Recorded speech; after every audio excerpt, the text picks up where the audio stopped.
Welcome to episode 187 of the Grip Strip podcast.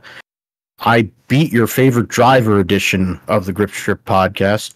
My name is Philip Matthew. I'm your host, and I'm with my co-host, as always, the iRacing Indy 500 champion, the computer genius, a gentleman, a scholar, and coming off of a difficult Sunday for the Jacksonville Jaguars. His name is Josh Refine. What's going on, man? Hey, I'm doing great, Phil. And, of course, difficult Sunday for Jacksonville fans watching that game. But, at least it's early in the season. And then, of course, for me personally, the return of Dale Earnhardt Jr. to NASCAR on Friday night ran well, led 47 laps and everything. We'll get into it later. But, glad to see him run up front. Felt like 2004 again, I guess, and being able to see him run up front like that, battle for the lead, that was fun. And of course, you talked about Denny Hamlin winning and everything. I beat your favorite driver. Yeah, I guess it's Denny time, like that old Toyota commercial. So yeah, ready to get into it. It's Bristol, baby. So Dale Jr. looked like, it's true. He definitely looked like his old self out there. You wouldn't have thought that he has been out of the car for basically a year. So we'll talk about the Xfinity race. Also talk about Denny Hamlin getting his third win in the Bristol night race and trolling the crowd there. We'll also talk about the Truck Series, which saw Corey Heim. After Christian Eckes dominated the race, Corey Heim sneaks through, gets the victory, and locks himself into the round of four, which is huge for him and huge for the organization. What is it? What are they called again? Tricon, yeah, there you go, Tricon Garage. So big deal for them, and they have races here spread out, but they'll be able to go and kind of prepare for Phoenix. Formula One, the Singapore Grand Prix was probably the most interesting Formula One race we've had in a long time, largely because Fish Lips wasn't up front. The smooth operator Carlos Sainz won from pole and was methodical in his process, utilizing his BFF Lando Norris, giving him DRS to hold back the Mercedes duo. George Russell went and tried to he was focused on Lewis instead of focusing up front, and then he crashed. We'll get into all the stuff that happened there at Singapore and going to Japan, to Suzuka this coming weekend, so we'll preview that. We'll talk about NFL Week 2, all the stuff going on there. Jacksonville, unfortunately, lost to Kermit the Frog. It was a tight game, though, and the 49ers, they were in a tight game against the LA Rams in, Levi South, but they ended up with a victory. Jake Moody kicked a long field goal. Brock Purdy ran in a touchdown on the last play of the first half. So, et cetera, et cetera. A lot of stuff going on there. And with fantasy, we will talk about the couple of news items that took place over the weekend, especially Zane Smith getting a ride in Cup and the whole machinations of that.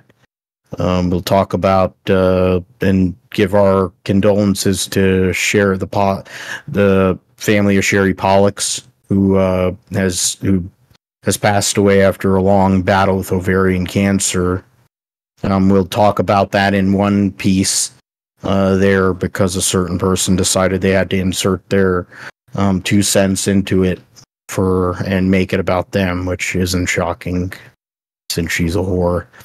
The roundup, we'll talk about Super Motocross leading into their last race of the championship at the LA Coliseum. NHRA raced at Maple Grove and ran in on Monday to finish off the race. Extreme E was in Sardinia for the second time. The Amazon X-Prix IMSA ran at Indianapolis. The Sandown 500 for V8 Supercars. And we'll preview MotoGP and Moto2. First time in 10 years, there will be a race at Bud International Circuit in India. And then World Superbikes will be racing at Aragon.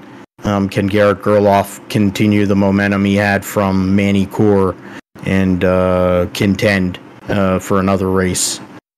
Then preview Japanese Grand Prix.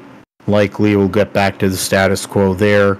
And Cup and Xfinity will be at Texas Motor Speedway. We'll preview that. Josh will let us know all things going on in the world of sim racing gaming with the sim segment, and then we'll close the deal. So yeah, we'll start first with the results there of the Bass Pro Shop night race at Bristol. Denny Hamlin ends up leading 142 of the race's 500 laps, and it was essentially a Hendrick and Gibbs. I mean, really, it was a Gibbs benefit. You look at it, the vast majority of the laps led were the 287, 387, like over 400 something laps were led by 3 Gibbs cars, and Hamlin, Bell, who started on pole, and Keebler, Gibbs. The results will give you the top 10 or so, and then we'll also talk about all the other playoff drivers. Denny Hamlin, Kyle Larson, who started tailback, Christopher Bell, Christopher Buescher, and Keebler, Gibbs, your top 5. Michael McDowell had his best run of the round, but the first 2 races really screwed him over. William Clyde Elliott II, Brad Keselowski, William Byron, Richard. Apropos, since what we're going to be talking about a little bit. Round out the top 10. Carson Hocevar and filling in on the 42 car gets an 11th place finish. Got stage points. You have Bubba Wallace finishes 14th. Tyler Reddick 15th. Martin Truex Jr. was 19th. Kyle Busch 20th. Ryan Blaney 22nd. Ross Chastain 23rd. And Kevin Harvick 29th in his final Bristol race, 5 laps down. Blaney and Chastain were 2 laps down, along with Busch and Truex. Reddick and Wallace were a lap down. And then Joey Logano, who got wrecked in a multi-car accident caused by caused by the 7 car getting spun around midway through the race after Corey LaJoie had led earlier in the day. Took out Joey Logano amongst others, and the defending series champion was eliminated. So that's there are plenty of storylines we can go with here, Josh. I mean, the lack of competitiveness from most of the Fords, which has been a problem all year, but the defending series champion for the first time since they went to this format gets eliminated in the first round. And he really didn't have speed, to be fair, this whole round. And then Kevin Harvick, they probably shouldn't have been in this spot if they had actually won the Darlington Southern 500. They decided to drive in. They went in a closed pit road. And unfortunately, that one decision basically hung them out to dry. Lost a lot of points when they had a car that probably could have won that race, and in turn, the last 2 races, they've been dog crap. He had the worst car he's ever had at Bristol, and that's a bad time to have it in his final race that he's ever going to have there in a Cup car. Ross Chastain is lucky that he has a lot of points acquired from earlier in the year, because he's been really inconsistent, and that's kind. To talk about the productivity there with him and for his teammate Daniel Suarez.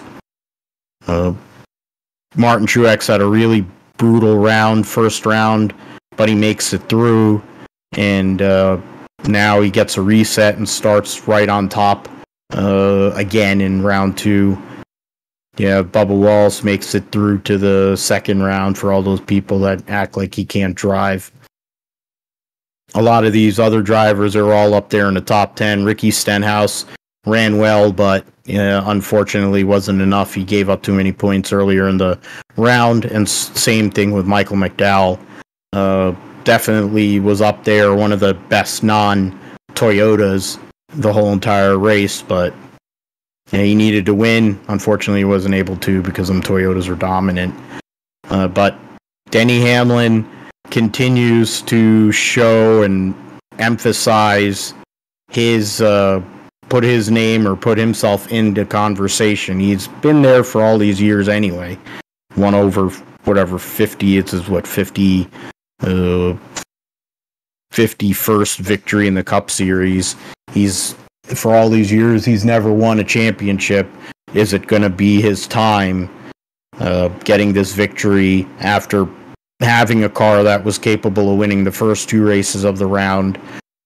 A big deal, I would say, to go and close the deal in that spot and give himself momentum going to Texas. And Chris, I mean, that's that. I think the way that he ran, being able to lead the last 140, whatever, 136 laps or whatever the hell it was there, was pretty stout. I mean, basically from lap 354 on, it was essentially Denny Hamlin.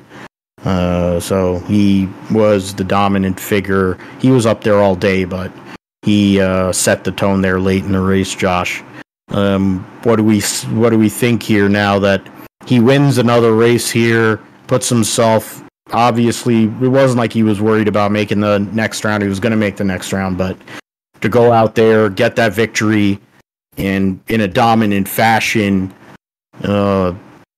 is he the favorite? Or are we, because of the reset, bringing back into account the likes of William Byron, Martin Truex Jr., or maybe it's somebody else, like Christopher Buescher? What are your thoughts on that? It's tough. I mean, I think for Denny Hamlin, I think he's definitely one of the favorites. I don't think he's the absolute favorite, but if you've listened to his podcast on Action Judgmental, he talks about how this year is their year, and he feels like that he's gonna have a good shot as ever to win the championship. So he's definitely one of the favorites. We haven't really seen too much from William Byron. Martin Truex had a bad first round, but makes it out and gets the points reset and everything. Kyle Larson, I think, is his closest challenger right now.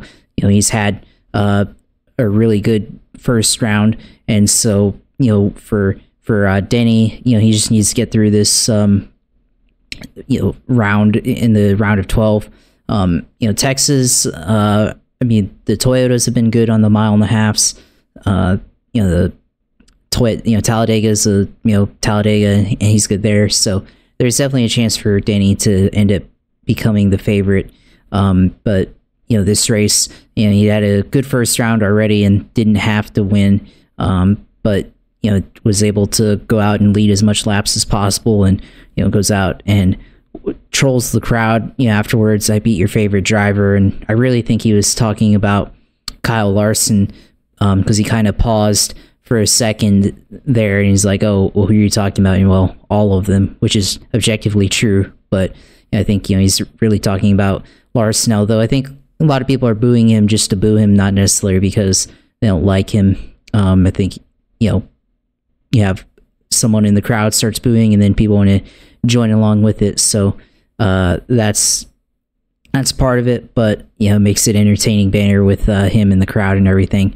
So Denny, of course, very, very dominant. But I think also like you said, the Fords, especially Logano and Kevin Harvick, 2 former champions, they don't make it in.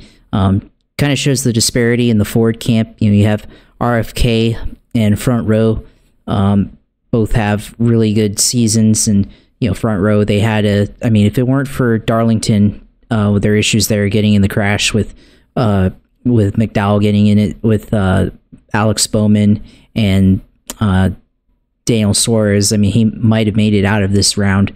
Had a good solid finish here and was definitely a threat to win. If it the opportunity opened up, so you got to give credit to them. But the Fords, with RFK, I think for Chris Buescher, he's definitely a dark horse favorite to make the Final Four.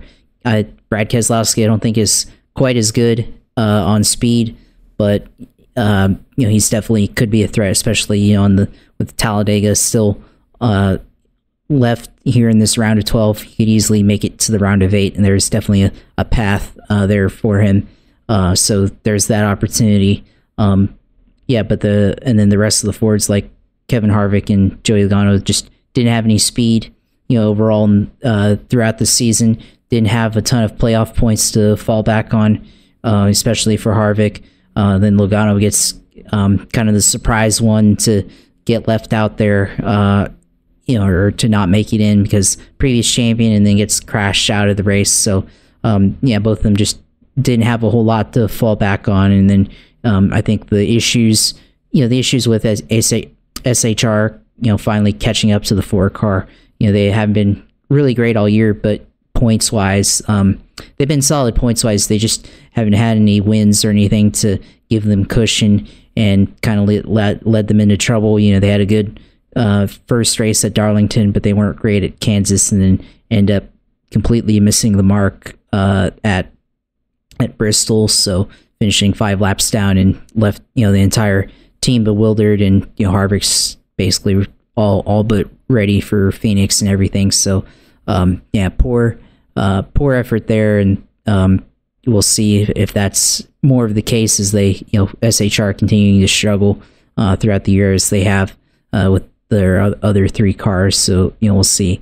But this race definitely more about the people who needed things for them to happen. Obviously, Hamlin won, battled with Larson for a bit. Ty Gibbs was up there as well as a non-contender in the championship leading laps. So showing he definitely has some muscle, which in his car, which is not surprising and everything. So you had that. Chris Bell was up there as well. But Bubba Wallace and Martin Truex both made it in on points. Truex and had a close call there, getting it, having an incident, and they threw the caution very quickly for that.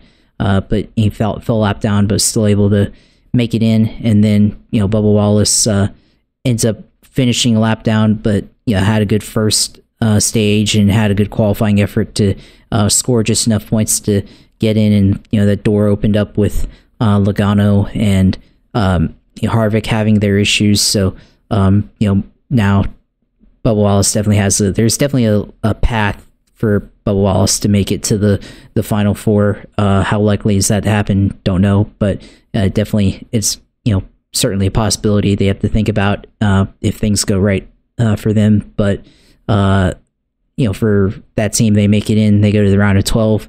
Truex gets in the round of 12. So Cup racing at Bristol, probably a lot left to be desired from the racing standpoint, but from the storylines and what we were looking out for this weekend, definitely a lot happened. So this race definitely kind of changed the trajectory of what we thought the playoff field was going to look like. And now we go into this round of 12 with a slightly different looking field than maybe what we were anticipating. And now get into maybe all 3 tracks are definitely very different. You have the road course in Charlotte Roval, you have Talladega, definitely a wild card, and then you have Texas, which last year was a wild card. We'll see if it changes this year based on the tire that they have. So now you have probably the most varied round, and definitely going to see a lot of different results here in the next couple of weeks. Absolutely. You're really gonna have to be on top of things with the variety in this round. 1.5 mile racetrack with the two different types of turns. You have the Talladega Super Speedway Racing, which is essentially a demo derby now, and then Roval, which now they're bringing back stage breaks, so that'll also be overrated demo derby. So you have to keep things clean and keep it simple to get out of that deal in that round. I mean, Kevin Harvick, that's probably the maddest I've seen Kevin Harvick in a long, long time. And just the look of despair and on Rodney Childers, the comments he made after the race. I mean, it's just unacceptable. You're a championship winning team, and they've been there for 10 years, and that might be one of the worst races that Kevin Harvick's ever had in his career, let alone maybe the worst race he's ever had at SHR. And unfortunately, he was in a spot where he needed to make it in. Just unfortunate for them. Logano got knocked out, not of his own doing, and I think he might have been able to stay up and stay alive if he was running, but he gets knocked out, takes it out of his hands. The other two guys were really screwed prior to even getting to the racetrack at Bristol this weekend. But McDowell can go and hold his head up high because he was able to have that victory at Indy go, and he had some really good runs. Honestly, had the best car at Watkins Glen and had electrical problems, so there's potential there for sure, even though Front Row Motorsports lost probably one of the best prospects in the sport, which we'll discuss in a little bit. The Xfinity race, as Josh mentioned, Junebug made his first of two starts in 2023 at the Food City 300. And he was, it was box office for sure. It was a really solid race. I enjoyed it from start to finish. There was a lot of drama, but it was a really good race. Justin Allgaier gets the victory. His wife was there, and one of his daughters was there. 22nd career victory for first time since I think 2012 or 2010. Yeah, the first time since 2010 that Justin Allgaier won at Bristol, and that was when he drove for Penske, driving the Verizon Dodge Challenger. I always remember that because I was one of the first races with the COT or whatever they called it, the next gen car or whatever it was. And they had the Dodge Challenger, and I wanted that diecast, and I do have that diecast. It was a cool car. So yeah, first time in 12 years. Daniel Hemrick, on a weekend that they announced that Kaulig announces that he's going to be moving back up to the Cup Series, drive the 31 car. He had a car that was in the mix and possibly could have won. Lap traffic didn't work out in his favor, and old tires too. John Hunter Nemechek, third. Cole Custer started on pole, won the first stage. Both him and Allgaier swapped the stages, one first and second. Chandler Smith finishes fifth. Ryan Sieg, Trevor Bayne, Riley Herbst, Sammy Smith, and Kaz Gralla round out the top 10. Sheldon Creed was 11th. Jeb Burton 13th. Parker Kligerman 31st. Austin Hill 33rd. Sam Mayer and Josh Berry finished 35th and 36th. Buckshot Jones was there as well. So we have to get into some of these details. So now Kaulig ends up having a pretty solid day. Hemrick, probably one of the best races he's had in a while. Really legitimately had a chance to win that deal. Think that's the first time since Atlanta when Justin Haley hung him out to dry, where I think he really could have won. Custer had a really fast car early, and then I don't remember exactly what happened to him with track position, or if he got penalized or something. But once Allgaier kind of took over, it was hard to go and get it back. After leading, Custer ended up leading the first 108 laps. Took over the lead after Dale Jr. Had his problems, had his fire. But yeah, I mean, Custer starts the playoffs off with a top 5 finish, so you can't really complain. Probably wanted to win, though. Sammy Smith actually gets a decent run. Sheldon Creed and Austin Hill, I don't think there's much love for. They have much love for each other as teammates, and depending on who you're a fan of or how you looked at that, it was a racing incident, or you think that Sheldon Creed cleaned out Austin Hill. Personally, the way I looked at it, Austin Hill could have given him more room. Sheldon Creed could have pinched the car off a little bit, gotten out of the gas. He could have used a little bit more. He could have been a little calmer there. I think it was preventable. But yeah, in the end, Austin Hill freaked out and ended up wrecked and out. And then Buckshot Jones and Josh Berry were battling up in the top 10. They kind of door banged. And then after that, Berry and Mayer got into it where Josh Berry cut a right front tire. Sam Mayer comes out and talks shit about Josh Berry and immediately looks like a entitled douche. And it basically he basically leaned into what Keebler Gibbs said about him at Watkins Glen, with the way he behaved towards Josh Berry. There's this narrative now that the way his season's been, that he doesn't belong in the Cup Series or he shouldn't be getting a ride in the 4 car, which is complete nonsense. But there was a lot going on, a lot of teammate battles that didn't go well. But while and Dale Jr., of course, leading 47 laps and looking great out there, I was really hoping he could have won that race because I wanted to have you videotaping and losing your shit. That would have been great, Josh. But instead, he caught on fire and he pulled over, I forget, to one of the Gibbs pits, and they were able to put the fire out for him. But unfortunately, old Junebug, he was so fast. He was as fast as Xfinity 10G. His car caught on fire, and he came up through the field, Josh, and he looked really good, and he had track position as the early stages went on, and it looked like a race. It looked like a typical Dale Jr. kind of deal where once he got in the lead, he was going to hold on to it. He was having a lot of fun. He was very relaxed, but unfortunately, it kind of it went out of his hands. But in the end, he got a ride into victory lane with Justin Allgaier, JRM, after what looked like a grim night, ends up with a victory, and Justin Allgaier advances or gets into the playoffs with a strong result there.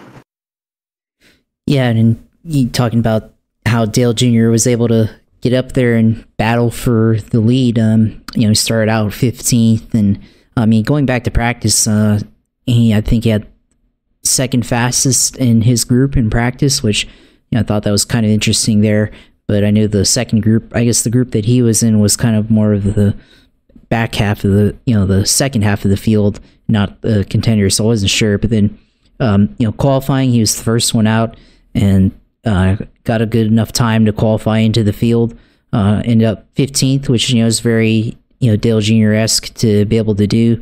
It was normally kind of a midfield qualifier, or not midfield, but maybe definitely like slightly outside of the top 10. That's where he normally qualifies anyways. So I wasn't too surprised there, but slowly started making his way up into the field, and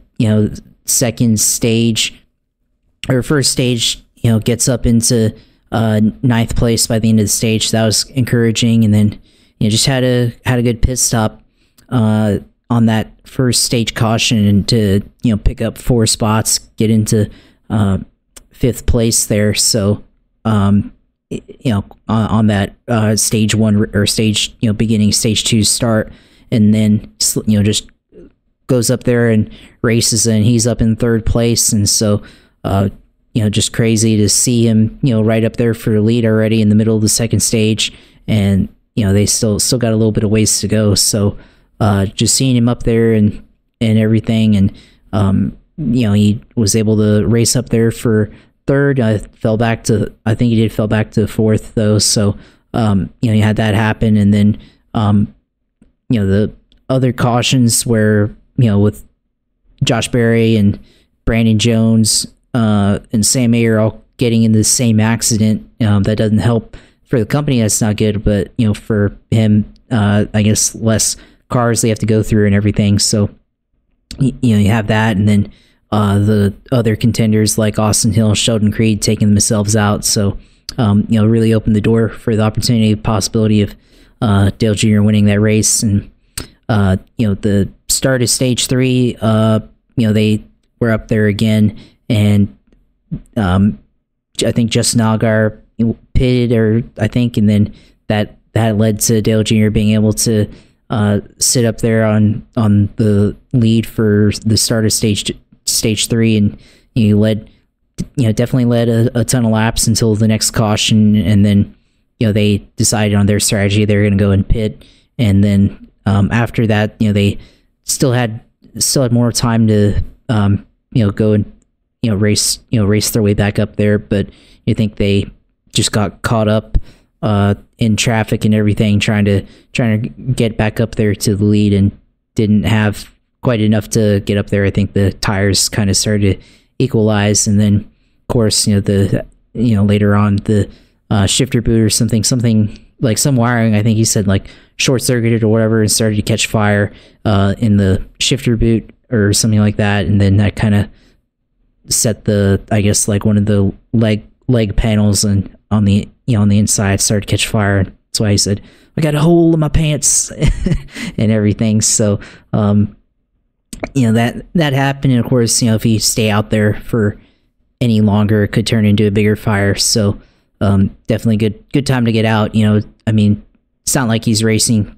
he wants to win, but it's all for fun. It's not like you're racing for a championship or anything. You're trying to stay out there as long as possible and everything. So he doesn't need to risk that. So he's willing to jump out of there ASAP and everything. And not really sure why NASCAR they couldn't get a safety crews to him or whatever, but the credit to John Nemechek's crew for getting him out there, helping out of the car and everything. So and glad he wasn't injured or anything like that. So it's obviously been in a fire before and everything, which was not good, but back in 2004. But that was pretty interesting. I was texting Joe throughout the race, and when he got up to the lead, we're like, oh man, I'm so happy right now he's leading, and we're like, how's this even possible and everything.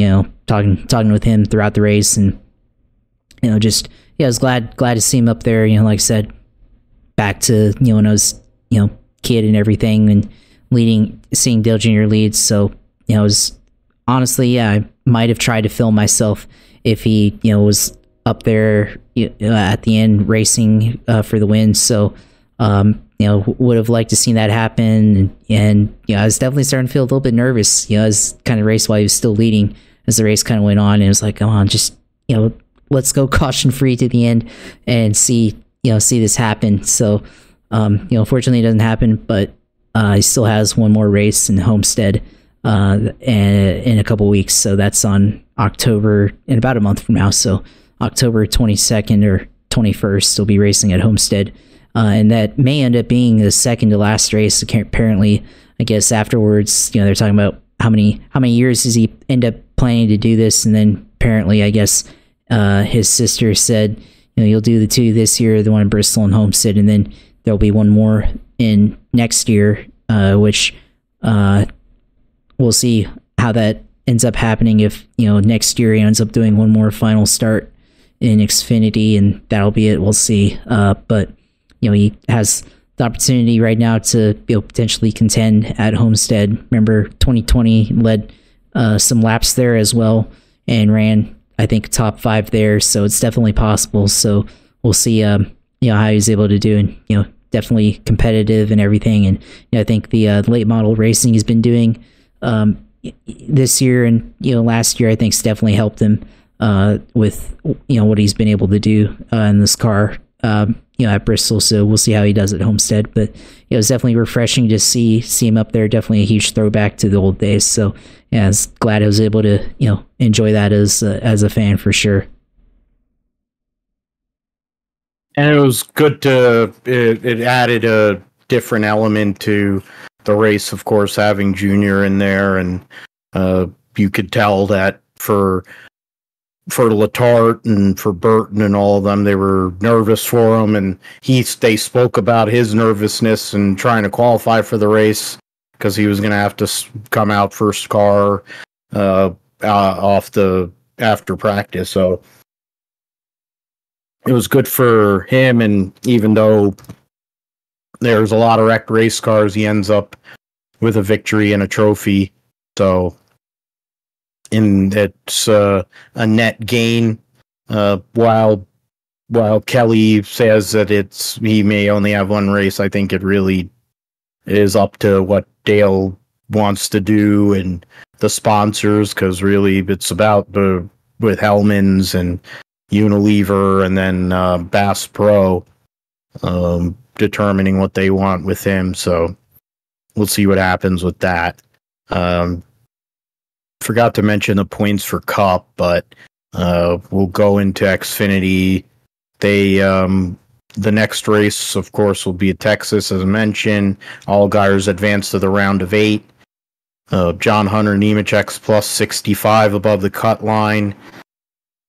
Cole Custer's plus 39. Austin Hill's 4th. Chandler Smith 5th plus 18. Hemrick plus 12. Sammy Smith plus 5. And Sheldon Creed plus 4 over Jeb Burton. And then Sam Mayer's minus 14. Parker Kligerman minus 22. And Josh Berry minus 24. So a lot of work to do this weekend. And at Talladega for those 3 guys. Jeb Burton, if he can have a decent run this weekend, could point his way in at Talladega with a clean race. So see what happens with that. I'll go and rewind back just briefly with the Cup standings leading into the round of 12. William Byron and Martin Truex are tied for the lead. They're plus 25 above the cut line. Denny Hamlin is 3rd, plus 21. Kyle Larson, plus 12. Chris Buescher, plus 10. Kyle Busch, plus 8. Christopher Bell, plus 5. And Tyler Reddick, plus 3. Now, Ross Chastain is minus 3, along with Brad Keselowski. Ryan Blaney is minus 6. And Darrell Wallace Jr., minus 14. Heading to Texas this weekend. Truck Series, mentioned the UNOH 200.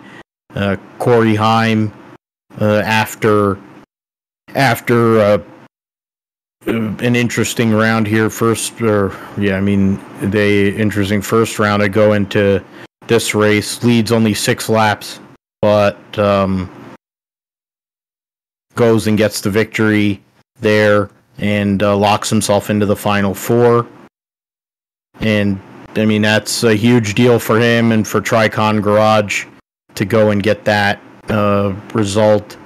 And I mean, it's not that it's unexpected. I think he's been one of the best drivers all season. But after Eckes had dominated the race, you'd figured that he would have been able to hold on, but got in a little bit argy-bargy, and Eckes got moved, and in the end, that's what it is. Corey Heim's a tough racer, gets that victory, locks himself in. Heim over Eckes, Grant Enfinger, Carson Hocevar, and Taylor Gray, your top 5. Rajah Caruth finished 6th. Ben Rhodes in his first race back with Rich Lucius 7th. Chase Purdy 8th. Nick Sanchez 9th. And Matt DiBurrito 10th. Jake Garcia just outside the top 10. Carson Kvapil driving for Spire finished 12th. Ty Majeski finished 19th. And Zane Smith ran up front, but late in the race had issues, finished 24th. So that's those are the playoff guys. Eckes dominated the vast majority of the race. There wasn't, there's 2, they had 4 cautions. 2 of them were for stage breaks. 1 big incident, which was the 551, and actually Corey Heim was involved in that wreck. I didn't remember that part. But yeah, Eckes and Zane Smith were up there early in the day or early in the evening and were the 2 main contenders, but Heim was able to come back from that incident, get back up there, get the victory, Josh, and solidify himself now that, the schedule as with what makes the Truck Series unique, unfortunately, is how their schedule kind of lands and how they have lots of downtime. They'll be going to Talladega here in a couple weeks' time. Then they'll have a couple weeks off, and then Homestead, then another week off prior to the Phoenix finale. So, yeah, Corey Heim getting that victory, big deal for them, big deal for that organization. Tricon Garage gets 2 trucks in the top 5 there this weekend, but you have to look at the likes of Eckes and Hocevar. They've been up there and been contenders here for a good part of the season. I would assume, and we've been talking about it on the show, I think it's going to come down to one of those 3 once we get to Phoenix. But I think Christian Eckes has taken a bigger step in his potential and his productivity with this McAnally team. And I think if, with Phoenix being a track position kind of race, a racetrack where he's done pretty well at, if he can get track position, qualify well, which he seems to be doing a lot of, he could be the factor there. Corey Heim is going to have to go and make some moves to go and get that victory, but we're a while away from that. Heim goes and gets that victory on Thursday night at Bristol and gives himself a lot of momentum and a lot of time to prepare for Phoenix. Yeah, Corey Heim secures his spot and gets in, so it, which feels odd, of course, because it's only September. But yeah, he gets in, qualifies into the final round, and yeah, clutch victory there, securing the lead in the last 6 laps of the race from Christian Eckes. So good for Corey Heim, and definitely been talked about him as one of the best. I think he's probably been the better driver this year in the Xfinity series. Zane Smith has fallen off, which is not surprising. And of course, with him going to another team next year, he's kind of damaged goods to his current team right now. So, it's tough to see them, but for Corey Heim, definitely been up there this year, and now he's proven it once again, and now has a chance to go on to win a championship. Christian Eckes has shown a lot this year that we just haven't really seen in the past from him. Racing in the past when he raced. I mean, he's been racing for different teams over the years. So for him to finally get a win, he's had 3 wins this year, but the opportunity for him to compete for a championship is something that is some privilege that a lot of drivers want to have, but he's definitely proven that he has that capability, and so we'll see if he's able to lock that up here in the next two races for the Truck Series. You have Talladega left, and then you have Homestead after that. So I think he's safe to, based on points, to make it in, but things can happen in this series. And Hocevar, of course, up there as well. I think he's secure more than likely.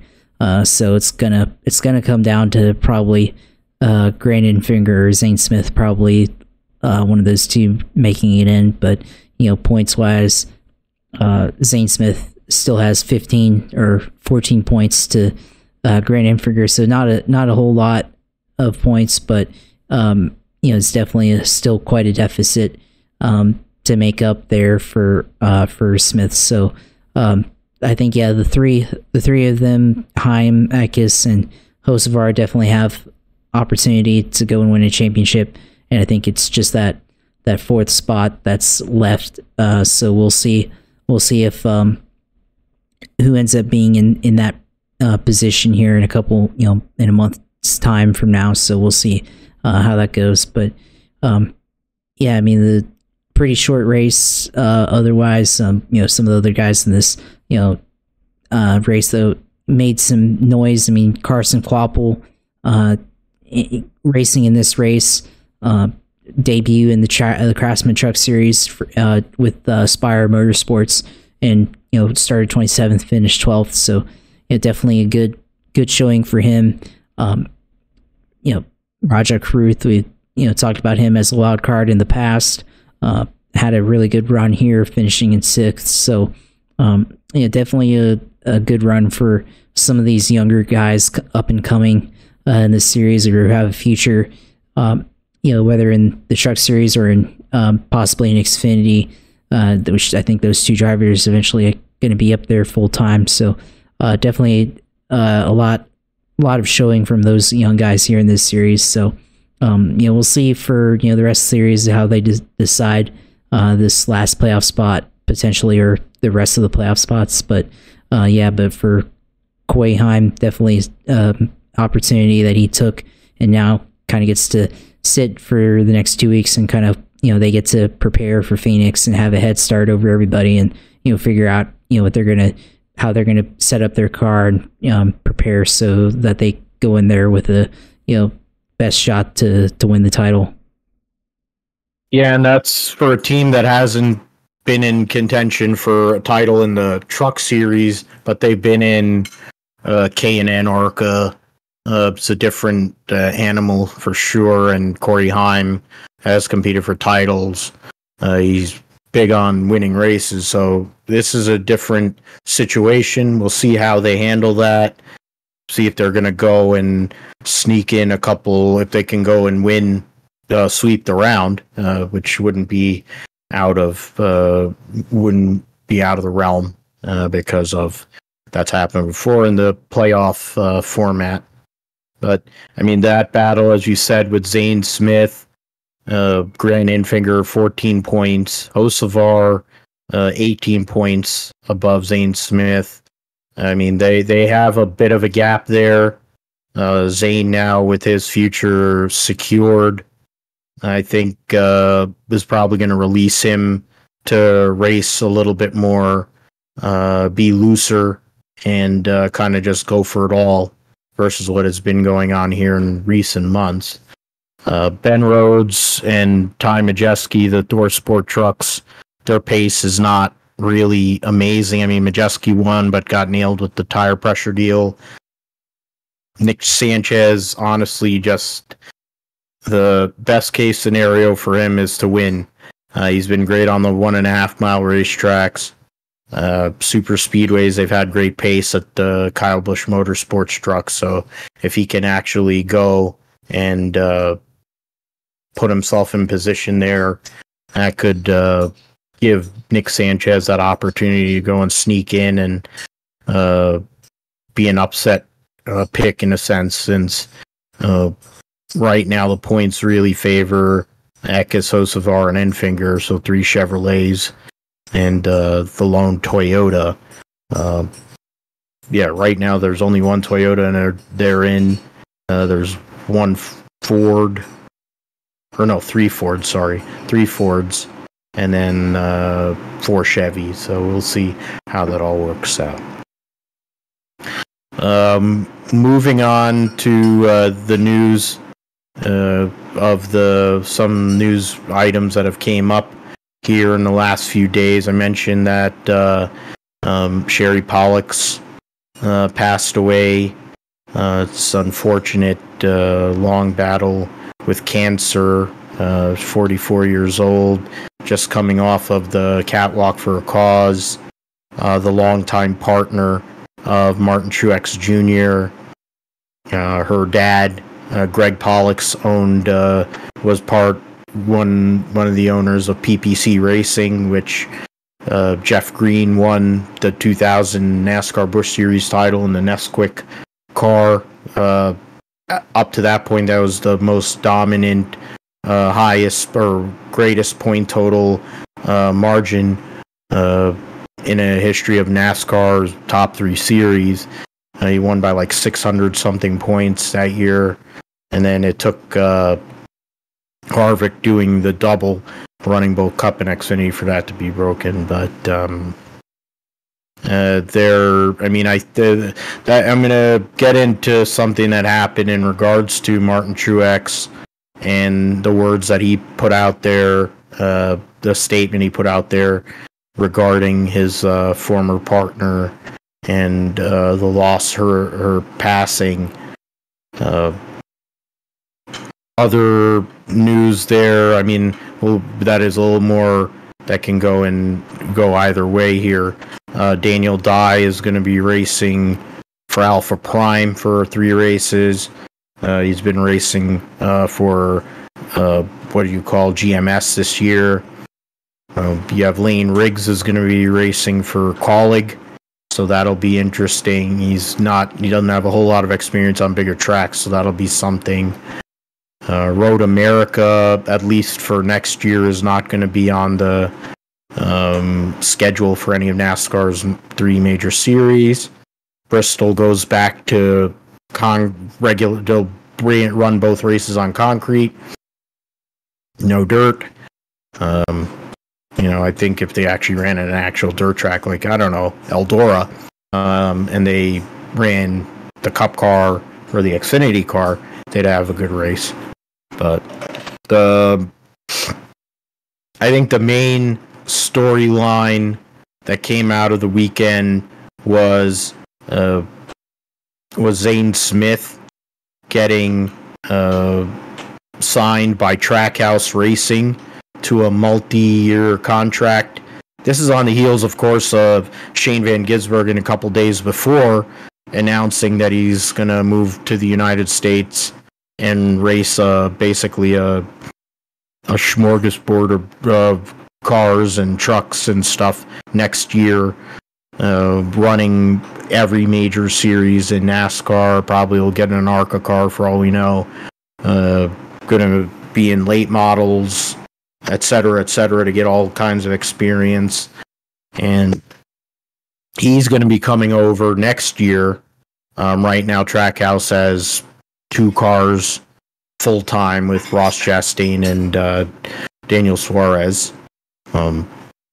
What's it called? With the Project 91 car will probably be out there for Shane when he runs Cup races.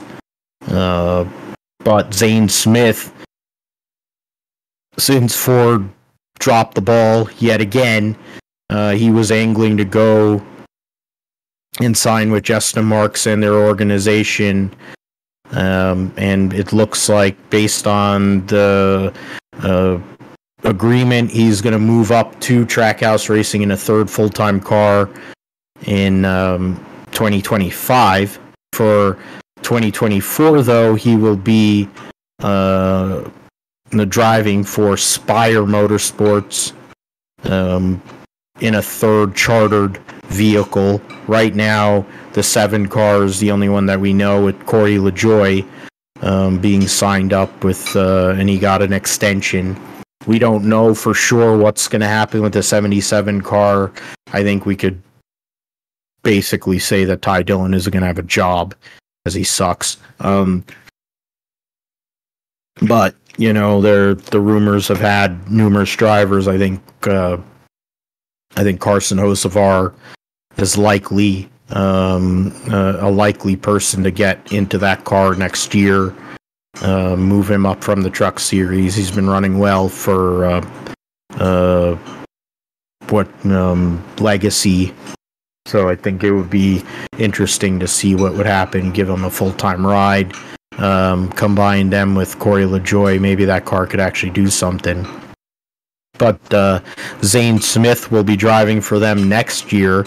They were able to make a deal, both Trackhouse and Spire, with BJ McLeod and Matt Tift and Joe Falk to buy the charter, the 78 charter, which for $40 million, which is insane. You want to talk about one guy that probably was celebrating half naked and running around like a psychopath? I figured it was BJ McLeod, because when you go in a Cup Series and you run around and they basically are not competitive most of the time, and you're going to end up getting $13.5 million for the trouble. I think that's a pretty good deal. But it's, the long story short, Zane Smith is going to Chevrolet. He's going over to Trackhouse Racing for the long term. The immediate term in terms of for 2024, he's going to be racing for Spire in a third car. And so they'll have a 3-car team, which is something to, they've not exactly set the world on fire with their results over the years. And now they're going to be a 3-car organization. Spire has done more deals for charters than anybody outside of, I think, Rick Ware and now Justin Marks. And now they're combining forces here, and it looks like they're almost making like a super team where Spire is going to be connected to Trackhouse. They're going to expand. The reality of the world is Trackhouse is probably going to expand to 4 cars if they had their druthers, and then Spire's going to go back down. They'll probably be 2 cars, but they'll be in a technical alliance of sorts, because what is it, Dickerson, Pusher, whatever his name is, they've been wheeling and dealing these charters. And there's people that are sad that 78 car, and for the over-the-wall crew and some of the people that work on the car, yes, it's unfortunate, but I think Spire's going to need people, Trackhouse is going to need people to build out their organizations. But the thing that really gets me, Josh, is the fact that yet again Ford had a top prospect, a guy that has driven in Cup in Ford products, drove for Chris Buescher, and when he got the vid, he's driven front row vehicles, finished top 10 in the Daytona 500. He's been solid, and you have cars that are not really performing all that well, and he's been a prospect for I don't know how many years, and you let him go. And not only do you let him go, you go and let him basically go off the most progressive team in the sport, a team that's going to grow with him and Ross Chastain. I think it also puts into perspective that Daniel Suarez has to pick his shit up, because eventually I don't know if he's going to have a ride, because SVG is going to be there, and I assume that the long-term goal, probably within a year or 2, is to get into the Cup Series.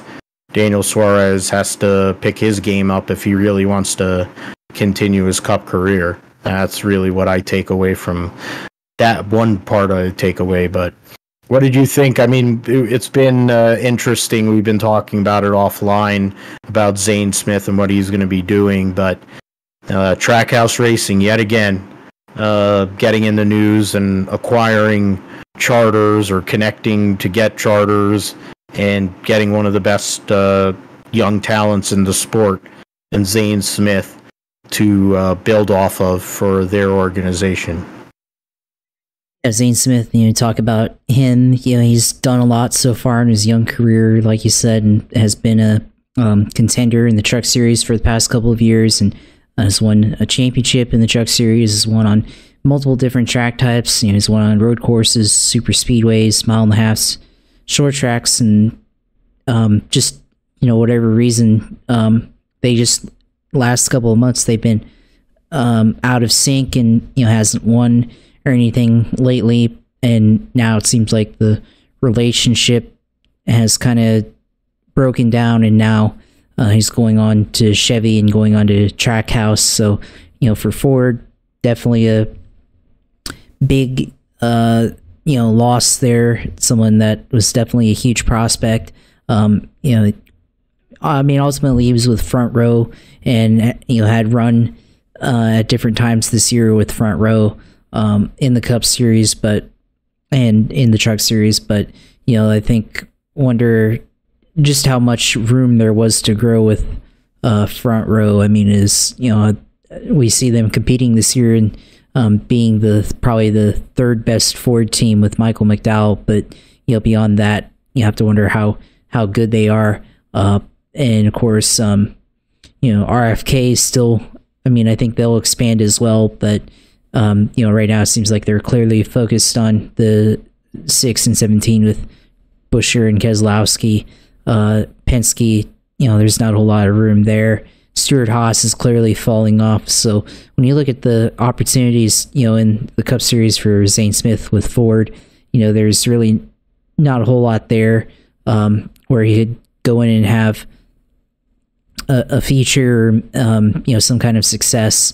So when you look at it from that point, this is a great steal by Trackhouse to go up and get him, and potentially be in a super team, with Ross Chastain, Daniel Suarez, and potentially SVG. So you have one international star, you have a young rising star, you have and then two established names. That's quite a super team for Trackhouse, and then of course the alliance with Spire helps Spire out, helps grow their team, and potentially be a part. They're aligning with Trackhouse, so definitely raise their profile as well. And then they are having the $40 million buyout of the charter from BJ McLeod, which that's big money. I know it's not all going to BJ McLeod. He said he's only going to like about $13.3 million, that going to him, but still, for that team, still that's a huge win. And potentially the charter system, we don't know if it's going to be renewed soon. It seems like it's they're still doing negotiations, and seems like Jim France, the owner of, or at least the most principal owner of NASCAR, the France family, seems like he's kind of against the charter system. So we don't even know if it's going to be renewed or not. So potentially netting that kind of money is huge, and being able to put that back into their team, at least in the Xfinity side, that's definitely big money there. So a huge help there, and shows the investment and everything. And I guess maybe Dale Jr.'s kicking himself for not buying in when the charters were only 10 million. Now they're worth 40, but I think he's probably, if he's getting a charter, he's definitely in it for the long haul. He's not trying to make a quick investment to make money and everything. And you can argue that for them, charters or Cup team maybe isn't still worth it, but that's another point there. But definitely a huge move by Zane Smith for sure. So we'll see what he does in the third Spire car next year, but definitely think especially with the partnership with Trackhouse, they're definitely going to have a lot of opportunity next year, and it's definitely gonna help those teams and make the Cup Series definitely more competitive. So yeah, excited to see how that partnership plays out, and how he performs in that car and everything. So yeah, that's definitely, in terms of free agency, definitely one of the biggest moves that we've seen from a young prospect. And Ford has a history, going back to Jeff Gordon, of losing good prospects. So now we see that here. So Ford and Toyota seem to not have done a good job of keeping their prospects in house and everything. So definitely mistake there by Ford, but yeah, excited to see what Zane Smith brings to the table here in the Cup Series next year. Yeah, I mean, you brought up Jeff Gordon. That's the most famous one. People, they talk about Dale Earnhardt. He drove a Ford for Bud Moore for a couple of years before he ended up making the connection that made his career with Richard Childress by screwing over Ricky Rudd. Then Jeff Gordon was driving for Bill Davis and Ford, and then Rick Hendrick went and swooped in and took him out, picked him up, signed him up for a multi-year deal with DuPont, and then obviously we know what came of that. The Busch brothers. I mean, Kurt Busch did drive for him, so it's not like that he was able to drive for Roush, and he also drove for SHR in Ford products. Kyle Busch was there, but because of the whole age thing and the tobacco, all that stuff in like 2000, 2001, he ended up having to sit on the sidelines. In turn, Rick Hendricks goes and sneaks up, gets him. I'm trying to think of some of the other ones that I'm trying to remember.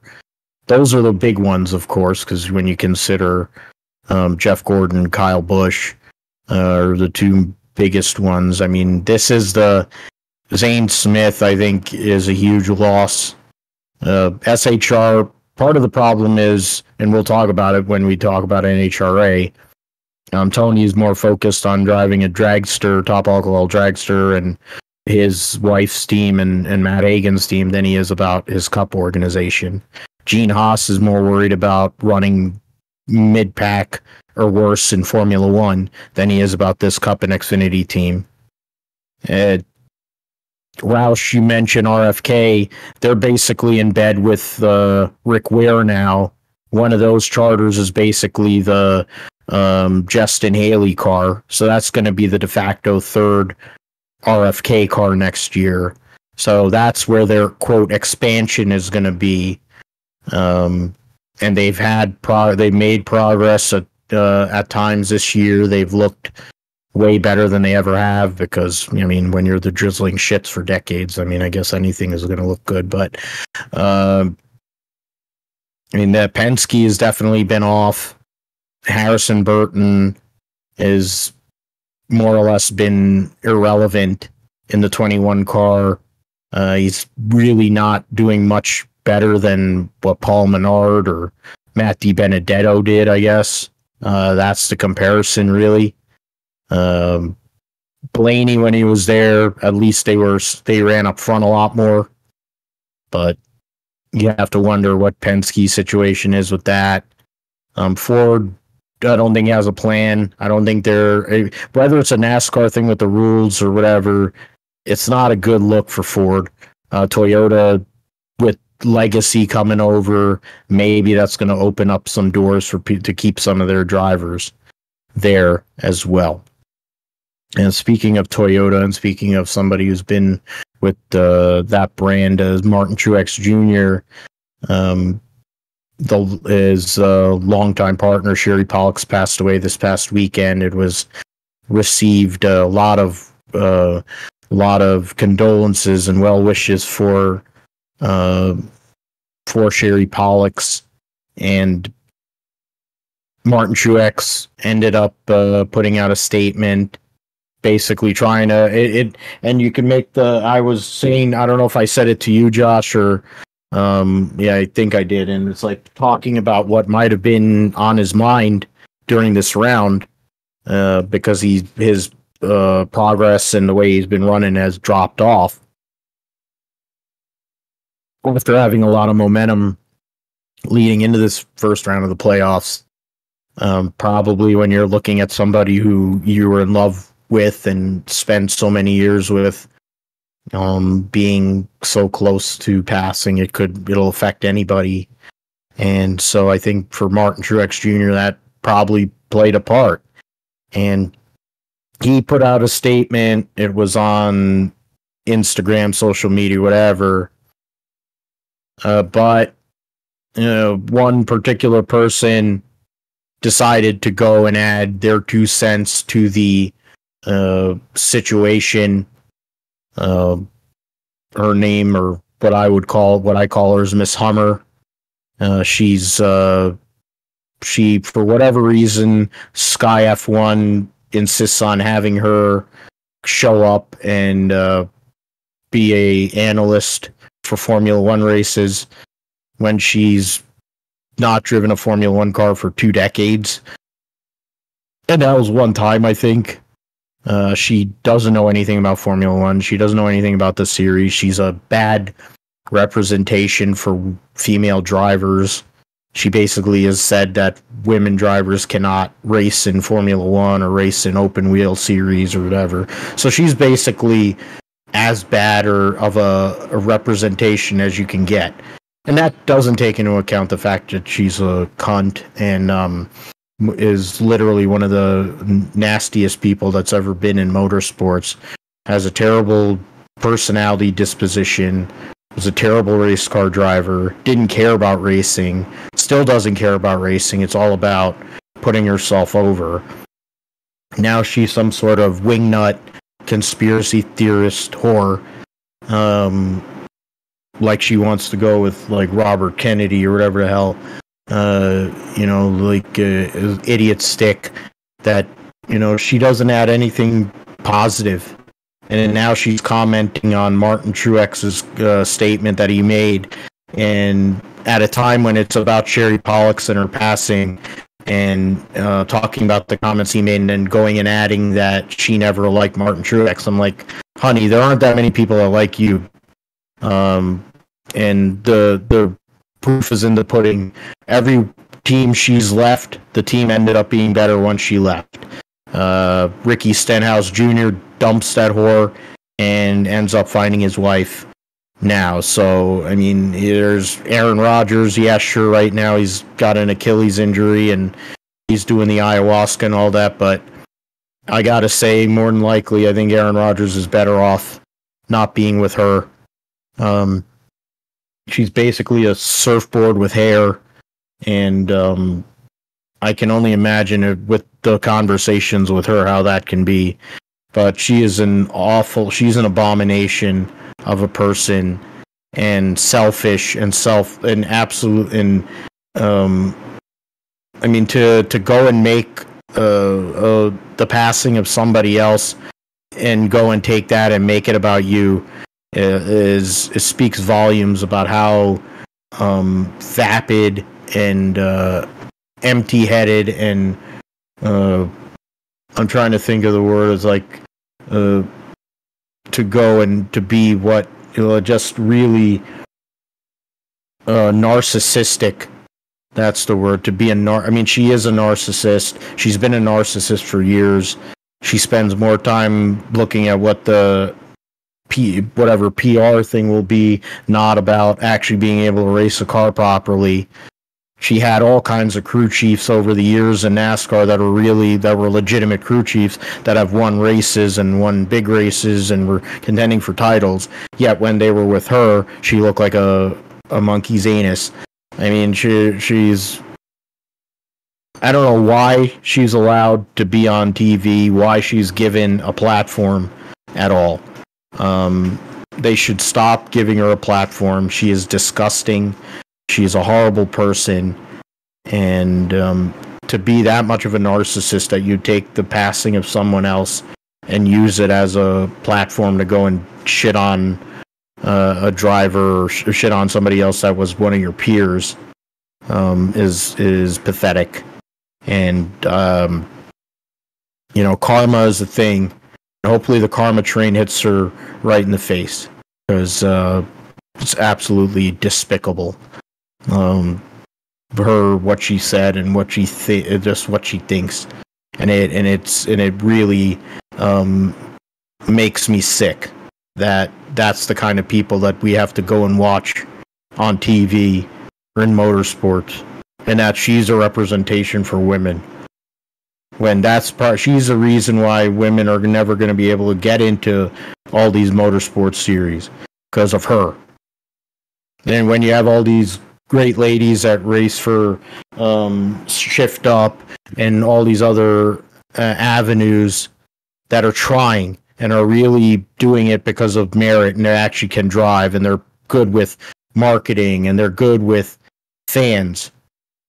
And then you have that empty head who was able to drive in top flight equipment for I don't know how many years and win one race when Helio Castroneves thought that she was a lap down. I mean, really, just go and eat a bag of dicks, you whore. All right, so we'll move on with the Singapore Grand Prix in a more positive note. The smooth operator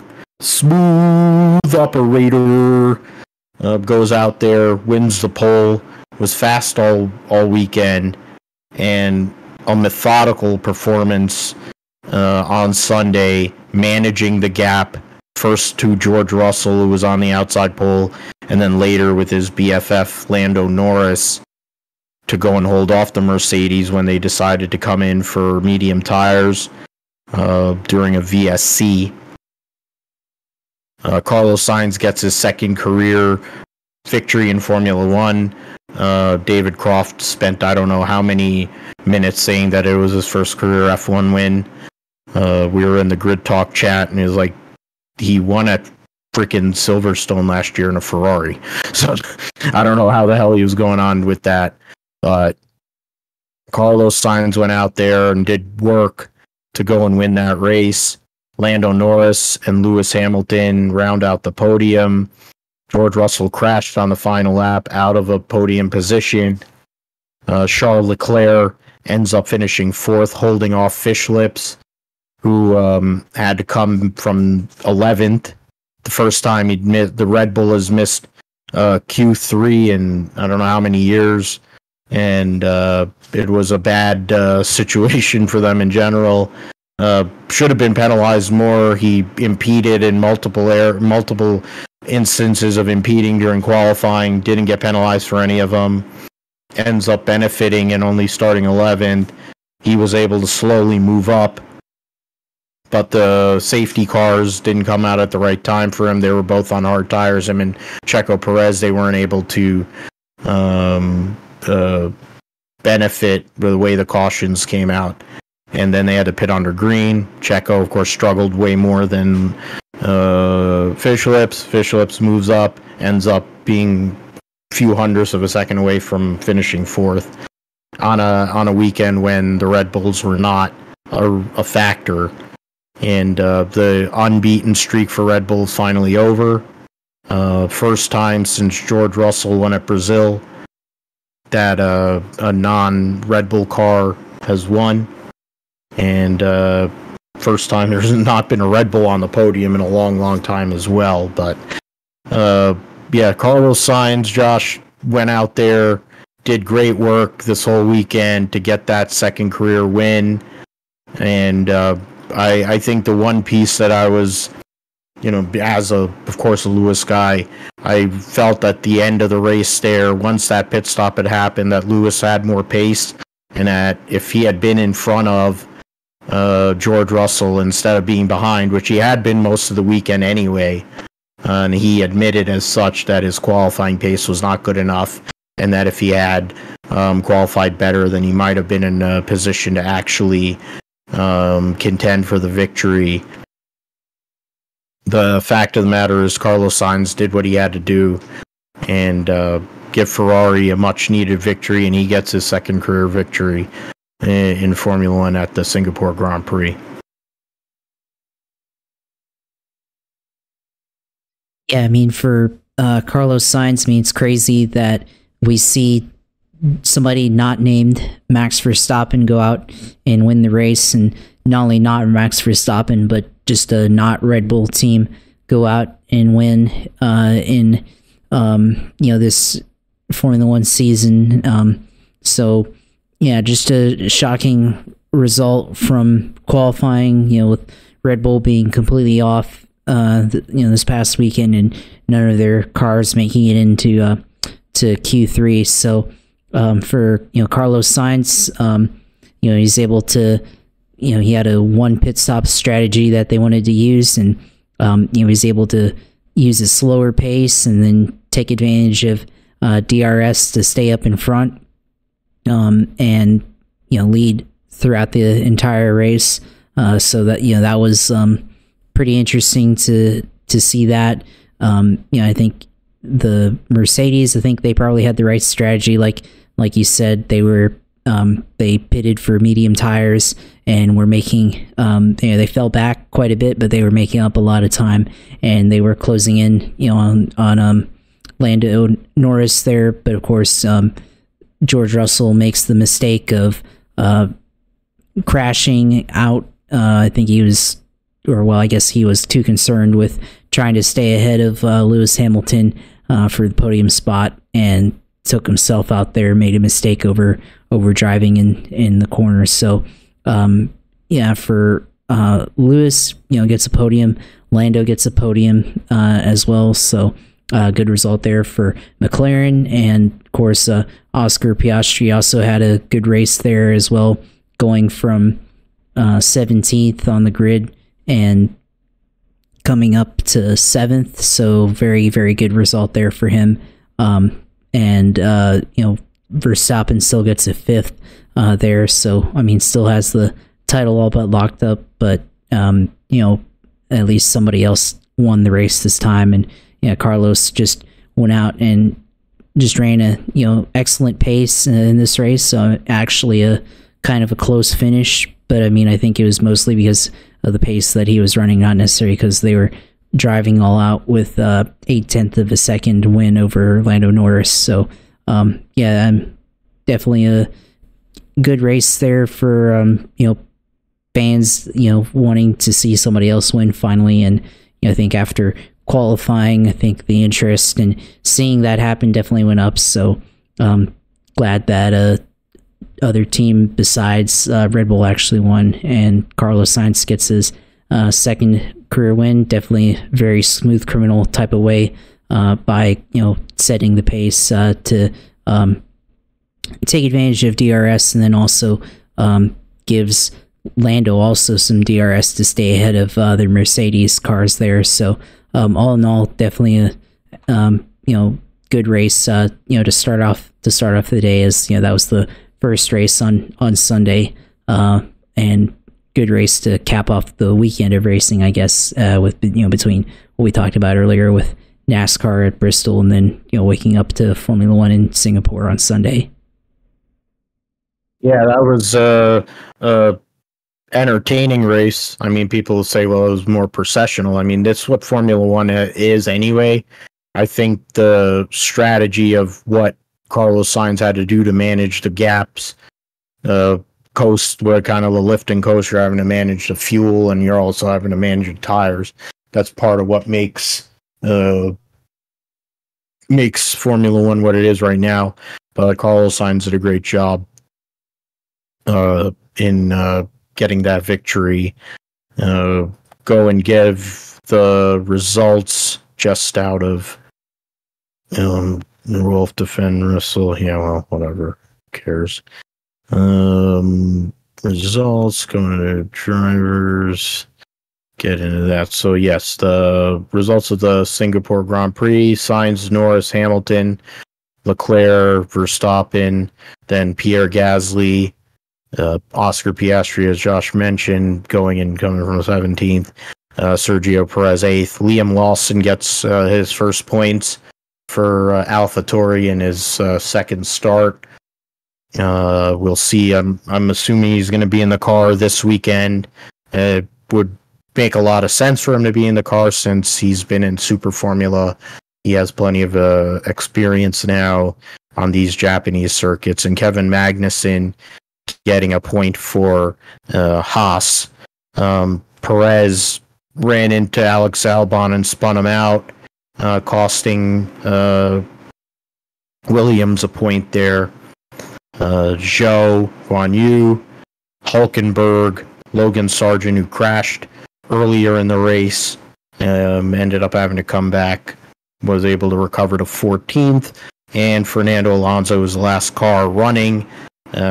He had issues they had issues on a pit stop. He had the 5-second penalty for, I think it was impeding, or it was the jumping, whatever. I think it was contact or something, whatever it was. He had a 5-second penalty. They had issues on a pit stop. Then he had technical issues. It went to hell in a handbasket for him when they were running up in the top 10. Russell, Bottas, Ocon, Yuki Tsunoda basically retired right at the start of the race, which seems to be whatever with AlphaTauri. One of them usually retires, and that's the same for Alpine. One of them retires somehow, some way.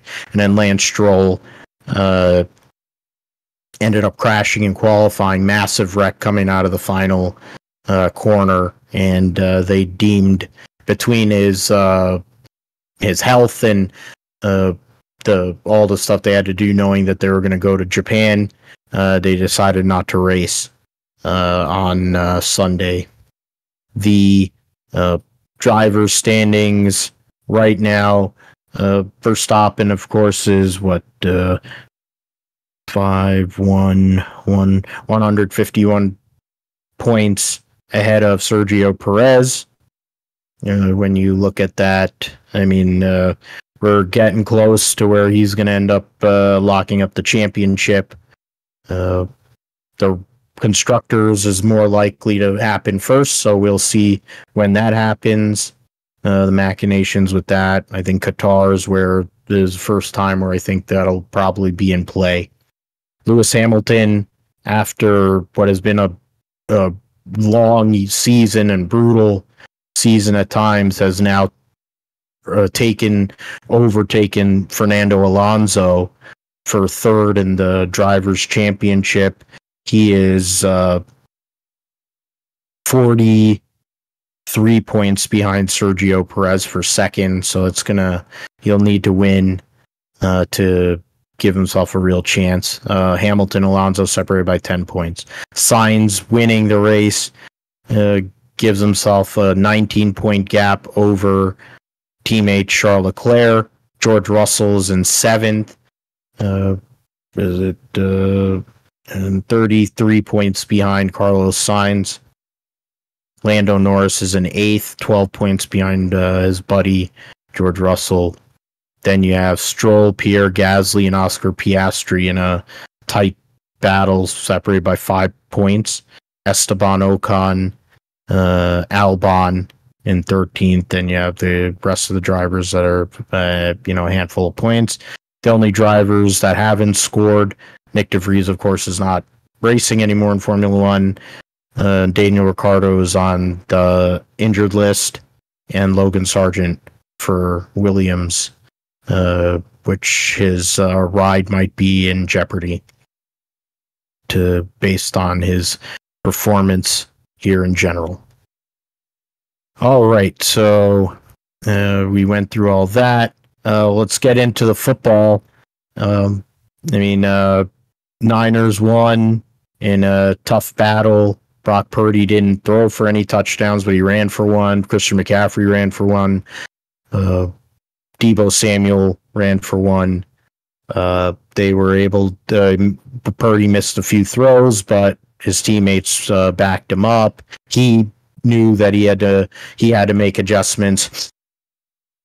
So, and no harm, no foul. The defense was getting shredded by Matthew Stafford, but in the second half, they tightened up and they were able to pick him off twice. Puka Nacua has become a revelation at 15 receptions, and if I had actually played him, I think I would have won every league that I have him. I know I definitely lost one where I should have. If I played him, I would have won.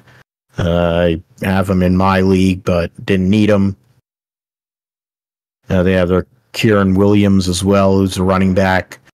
They're getting rid of Cam Akers, it sounds like. So there's that. Seattle ends up coming back late and beating Detroit when they were unveiling the Barry Sanders statue coming off of their victory at Kansas City. So brutal there. Arizona had a huge lead, 28-7, over the Giants, and proceeded to dump the whole entire lead and lose.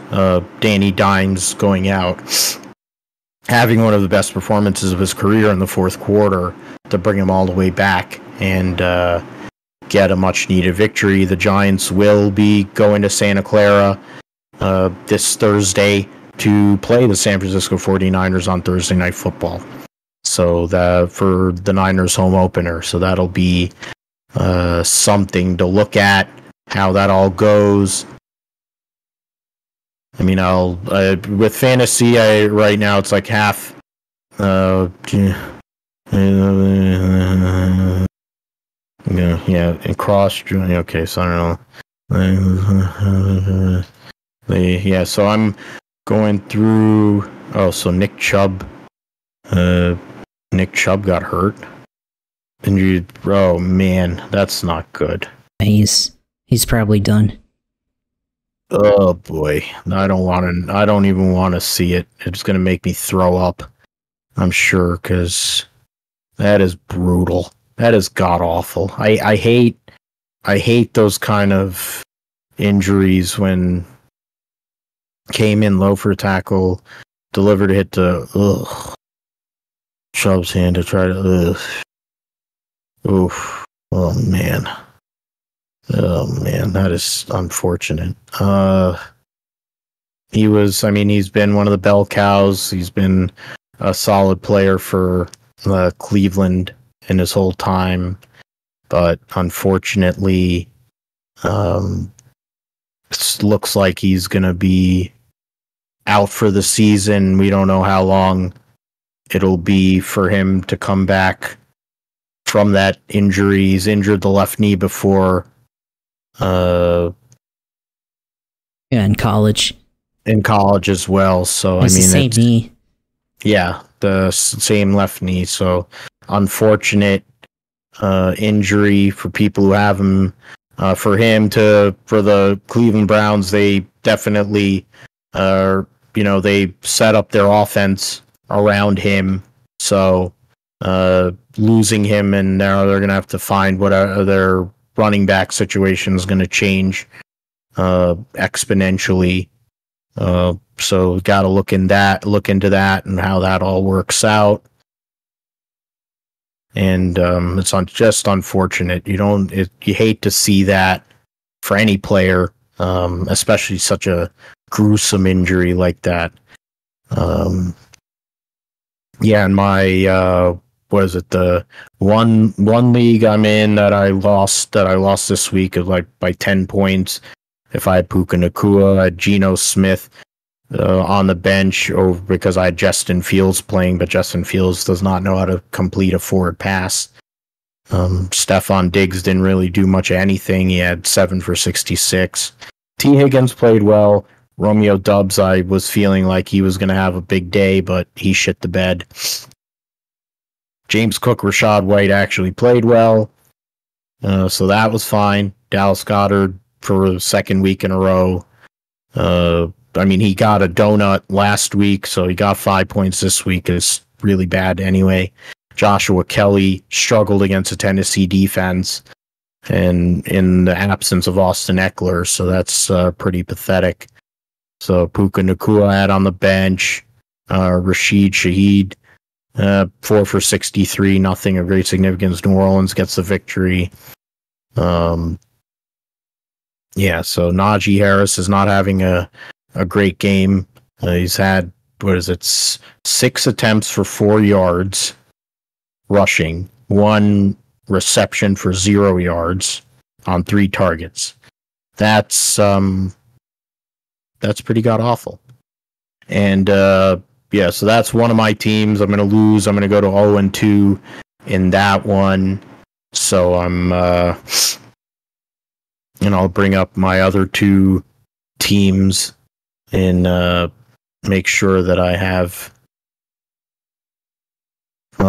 Chubb and so. Oh boy, yeah, that's not good. There's the. It's as bad as you can imagine. Yeah, there it is.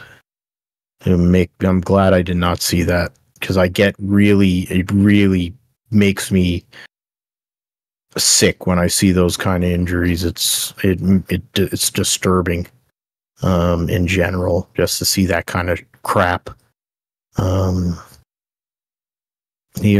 Joe Buck let it, and he immediately didn't, and he was a lot worse than getting into not to be seen. Ugh. Oh man. Okay. So then Fall Brawl League, Josh right now still has a bit of a shot. Needs Pittsburgh's defense to keep going or get. So there was your opportunity, unfortunately. So sorry about that. Yeah. That's really dirty. But you do have Garrett Wilson, you do have some of these other players, you have Harris. So I mean, you do have reserves, you have Kenneth Walker, so you're not empty-handed right now. In terms of my team, I'm beating Jeff by about 7.3. So going to end up getting off the schneid, got to 1-1. Steve is going to get to 2-0. That's going to go down to a point adjustment there between Luke and Manny, because it's literally 0.2 of a point. Matt is going to win probably he's got the biggest margin of victory in 31 points. Vic has the high points of the week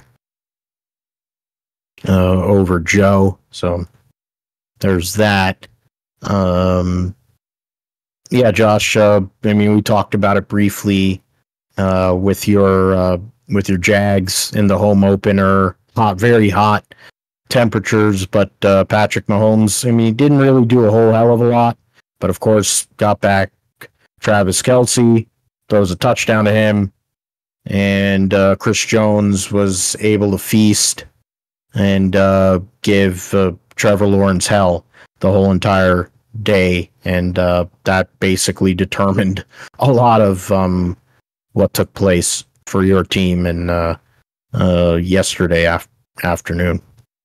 Yeah, I think really a big story to come out of that was play calling, and I think they had some questionable decisions throughout the game. Had a 4th and 5 at midfield, and they decided to go for it, and Trevor got sacked, and then the Chiefs took over and scored a touchdown later on with 30 seconds left, and so that was the probably a mistake there to go for it, but Doug Peterson likes to go for it.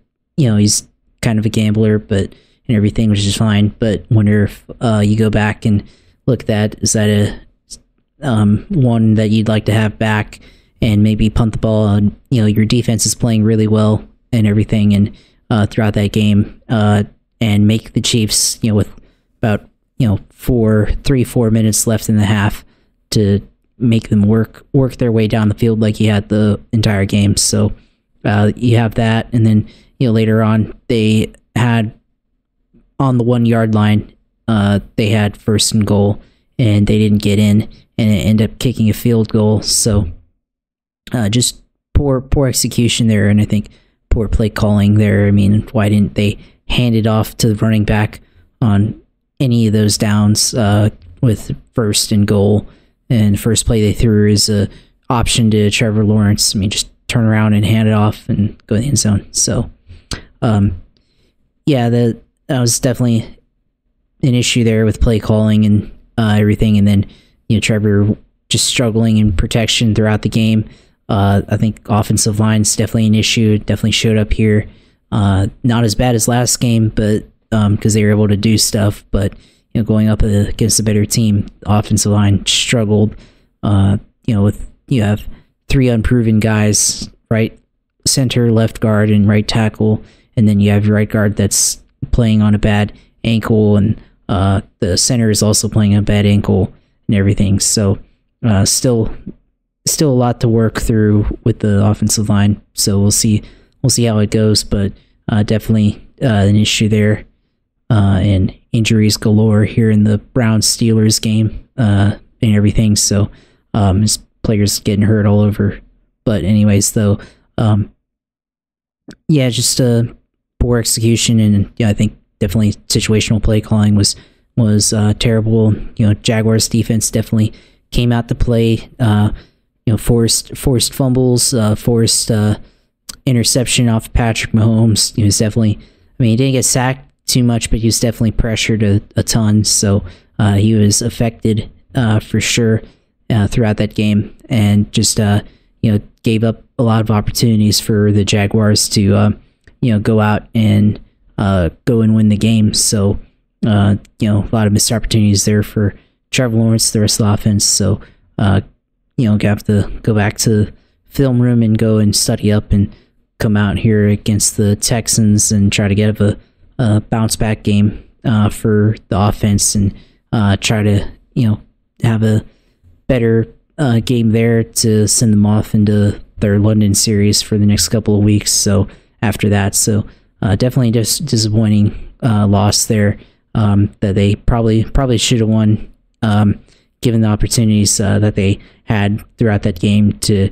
be able to pull ahead of the Chiefs throughout there. So disappointing there fantasy wise.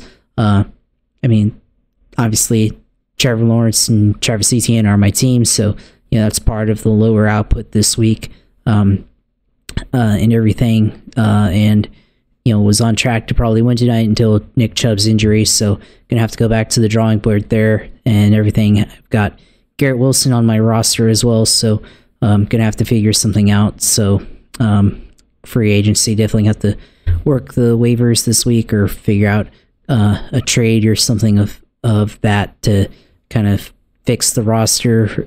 So lose my first pick in the entire fantasy draft in Nick Chubb. So as I went running back first. So we'll figure it out and go from there and see everything how that works. But definitely unfortunate for the fantasy, especially hopefully Nick Chubb is able to come back from that. It's definitely a gruesome injury, same injury to his left knee that he had in freshman year of college, or second year of college, one of the two. So definitely terrible injury, and hopefully he's able to recover. So that's fantasy this week. So we'll just have to go back next week and try again, I guess. So we'll see how it goes. It's unfortunately a part of football, and then with all the stuff talking about the fields and the conditions that they're having to play, and the owner's not willing to play or put grass fields, but the fact of the matter is, it doesn't really matter what surface it is. Injuries are part of football. It wasn't because the surface that really, it was he got hit low. Yeah, he got hit low by another player in the helmet. Minkah Fitzpatrick. So that's it because that's also been a topic of conversation here, like with Aaron and some of these other players that have been getting seriously hurt. Anthony Richardson going and scoring a touchdown yesterday for Indianapolis, and then going and hitting his head, being in concussion protocol. So there's a lot going on there. Going and hoping for the best and recovery and all for Nick Chubb. It's a pretty bad situation for sure.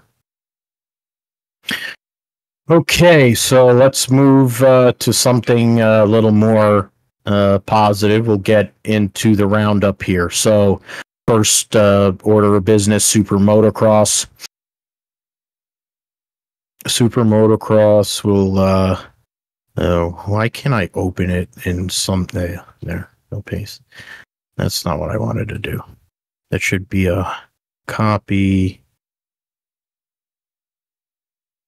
The Super Motocross has been there was Hunter Lawrence or Jet Lawrence. So we'll go into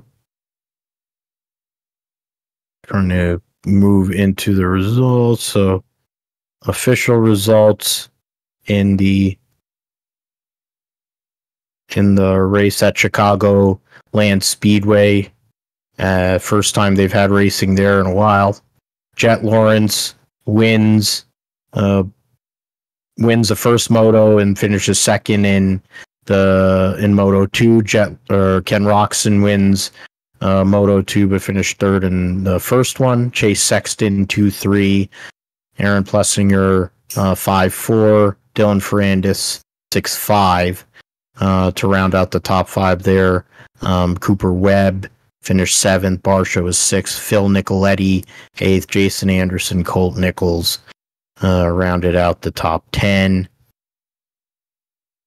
So right now, Chase Sexton still leads the points by 160 over Jet Lawrence. Ken Roczen is it's the math that doesn't make any sense. Or it looks like Aaron Plessinger is actually second. You have Adam Cianciarulo is fourth. So that's we'll see what happens at the LA Coliseum for Super Motocross to finish their season in the 250 class. Hunter Lawrence gets the double, goes 1-1, and to get that victory at Chicago. Joe Shimoda for Pro Circuit Kawasaki finishes second. Hayden Deegan third, going 3-3. RJ Hampshire, Maximus Voland round out the top 5. I see all. So right now, so Hunter Lawrence saw a big points lead there over Deegan, and then a close battle between Kitchen, Hampshire, and Joe Shimoda. So it will be determined there as well this coming weekend and the LA Coliseum. NHRA was at Reading for the first race of the countdown playoff. They had to finish the race on Monday. Saw Matt Smith get the victory in Pro Stock Motorcycle over Chip Ellis, who's a teammate. Gage Herrera got eliminated by another Matt Smith bike in Gianna Evaristo. Gianna Evaristo then lost to Matt Smith in the semis. Chip Ellis was able to beat Hector Arana in the semifinal after he red lit. Ellis from the number 2 spot beat Corey Reed, Eddie Krawick as well. Matt Smith beat Chris Bostic, who red lit in the first round, and Mark Ingerson, who red lit in the second round. In Pro Stock, it was a battle of the KB Titan, it was a KB Titan battle in the. They said it was a KB Titan battle, but that's not the case. It was actually Matt Hartford getting a second consecutive victory after winning the U.S. Nationals over Kyle Koretsky, who is part owner of Reading, of Maple Grove Raceway now. So a home game for him. Unfortunately, not able to get that win. Hartford from the number 13 spot beat Greg Anderson, Camry Caruso, Enders, and then Koretsky. So that he beat 3 members of the KB Titan team, and Kyle Koretsky from the number 6 spot, beats Jerry Tucker, Aaron Stanfield, Troy Coughlin Jr. to make it to the final. Go to Funny Car. That was Robert Height. Gets the win in his Cornwell Tools Chevy Camaro. And go through here. Started in the number 3 spot. Beat Jim Campbell, then beat one of his rivals in Matt Hagan, and then beat Ron Capps. So those are the 3 main protagonists for the title. And then knocks off Chad Green in the final. Chad Green from the number 5 spot beats Terry Haddock, Tim Wilkerson, and Bob Tasca. Still looking for that first win of his career. Doug Coletta got his 50th career Top Fuel victory on Monday at Maple Grove. Big deal for him and the whole Coletta organization. Coletta started in the number 3 spot, beat Josh Hart, teammate Sean Langdon, and Leah Pruitt in the semifinal, actually on a hole shot because she had ran the faster elapsed time and speed. And then beat Steve Torrance in the final with better elapsed time and speed. Torrance was in the 4 spot, beats Mike Salinas, his BFF Antron Brown, Tony Schumacher to get to the final. The other piece that wanted to bring up there, the winner in Top Alcohol Dragster is one Anthony Wayne Stewart.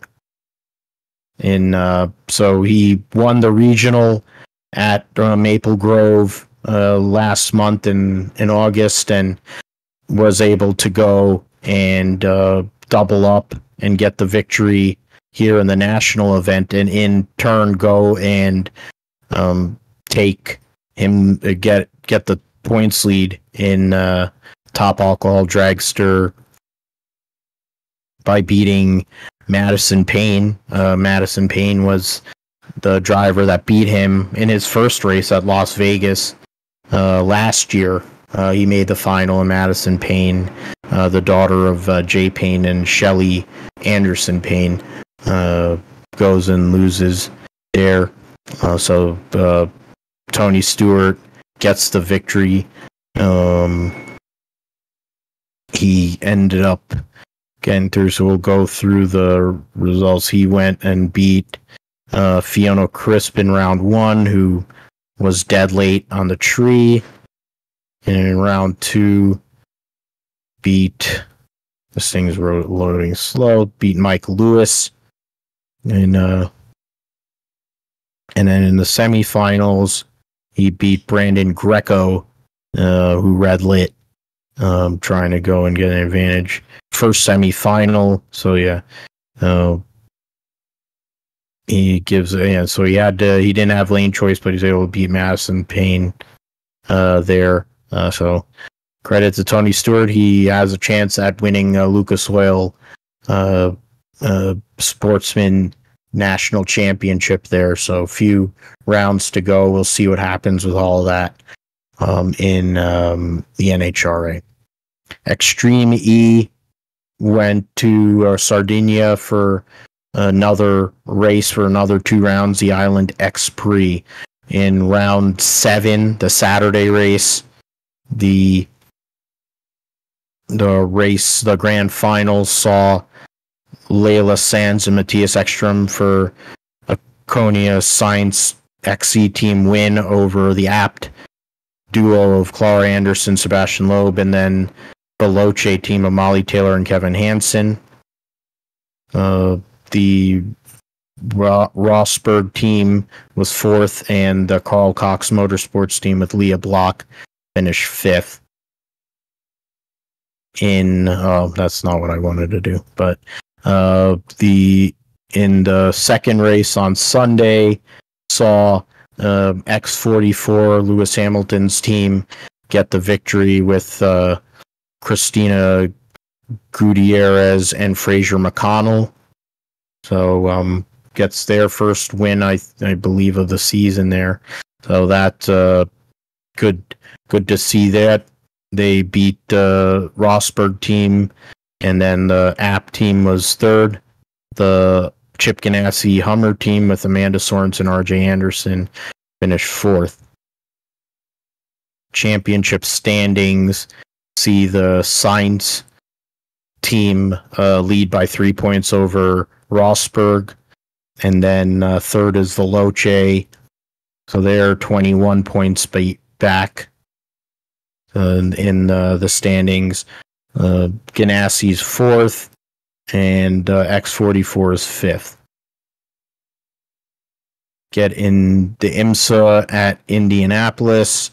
First time they've been at the road course at Indianapolis in a few years.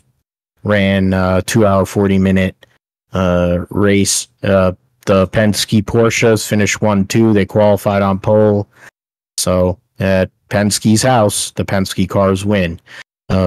Nick Tandy, Matthew Jaminet over Matt Campbell and Felipe Nasr. The 6 car is in a fight with the 31 Whelen Engineering Cadillac and the number 10 Konica Minolta Acura for the Drivers' Championship at Petit Le Mans in October. So we'll see what happens with that. Connor DeFilippi, Nick Yellowly in the BMW, number 25, finished third. Whelen Engineering Cadillac with Durrani and Sims fourth. Konica Minolta Acura, Ricky Taylor, Philippe Albuquerque fifth.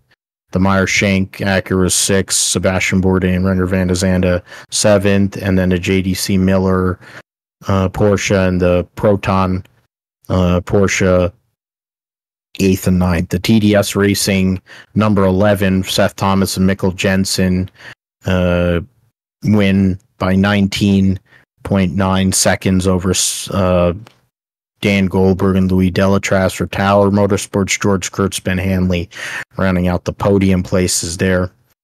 In LMP3, Mantella and Boyd for AWA and a Duquesne beat Scar Robinson and Burdon. Nolan Siegel and Garrett Grist, first of 2 JR3 racing cars, rounds out the podium.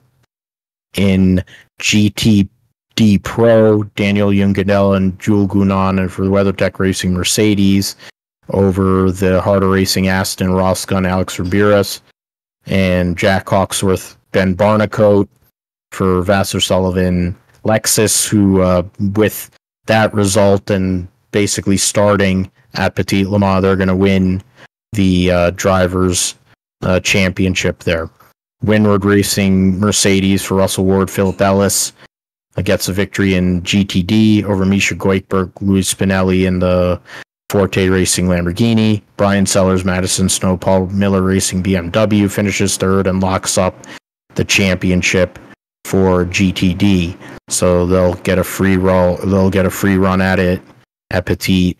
Their last race in GTD before they move up to the pro category.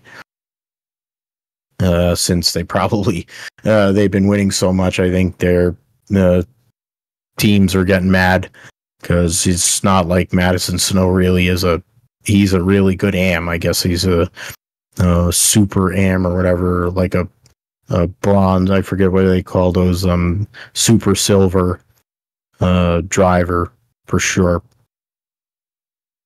At Sandown, mentioned Shane Van Gisbergen making his announcement that he's coming to the U.S. to race in NASCAR, but he was trying to go and get another victory at the Sandown 500. Instead, his teammate Brock Feeney and team owner Jamie Whincup get the victory. Started fifth, moved up to win over Brody Kostecki and David Russell in the Coca-Cola Erebus Chevy. Van Gisbergen and Richie Stanaway, they started 19th and ended up finishing third. Will Brown, Jack Perkins started on pole but finished fourth. Andre Heimgardner and Dale Wood for R&J Batteries Racing, number 8. And that's for the Jones, Brad Jones Racing finishes fifth. The first Ford was sixth Matt Payne and Kevin Estra, the Penrite Racing Mustang, the Davison brothers, Will and Alex, and the number 17 Shell V-Power Mustang, Anton De Pasquale, Tony D'Alberto, 8th. 2 more Camaros, Craig Lowndes and Zane Goddard round out the top 10. Started 23rd and moved up to 10th. De Pasquale from 20th to 8th. So that's that right there. Garth Tander ended up wrecking and had to retire. Cameron Hill, Jalen Robotham also were not classified. Championship point standings. Brody Kostecki leads the championship over SVG by 155 points. Brock Feeney with the win gets to within 204. Will Brown 294. Heim Gardner with his top 5 gets in and takes over 5th place. 491 points behind. He's 20 points ahead of Chaz Mostert. Cam Waters 7th. LeBrock, Will Davison, Bryce Fullwood rounding out the top 10. He's tied with Anton De Pasquale. We'll move over. The Indian Grand Prix will take place for MotoGP. First time in 10 years that they're having racing at the Bud International Circuit. There's issues with safety, so we'll see what goes on with that. If there's boycotts and stuff with the riders.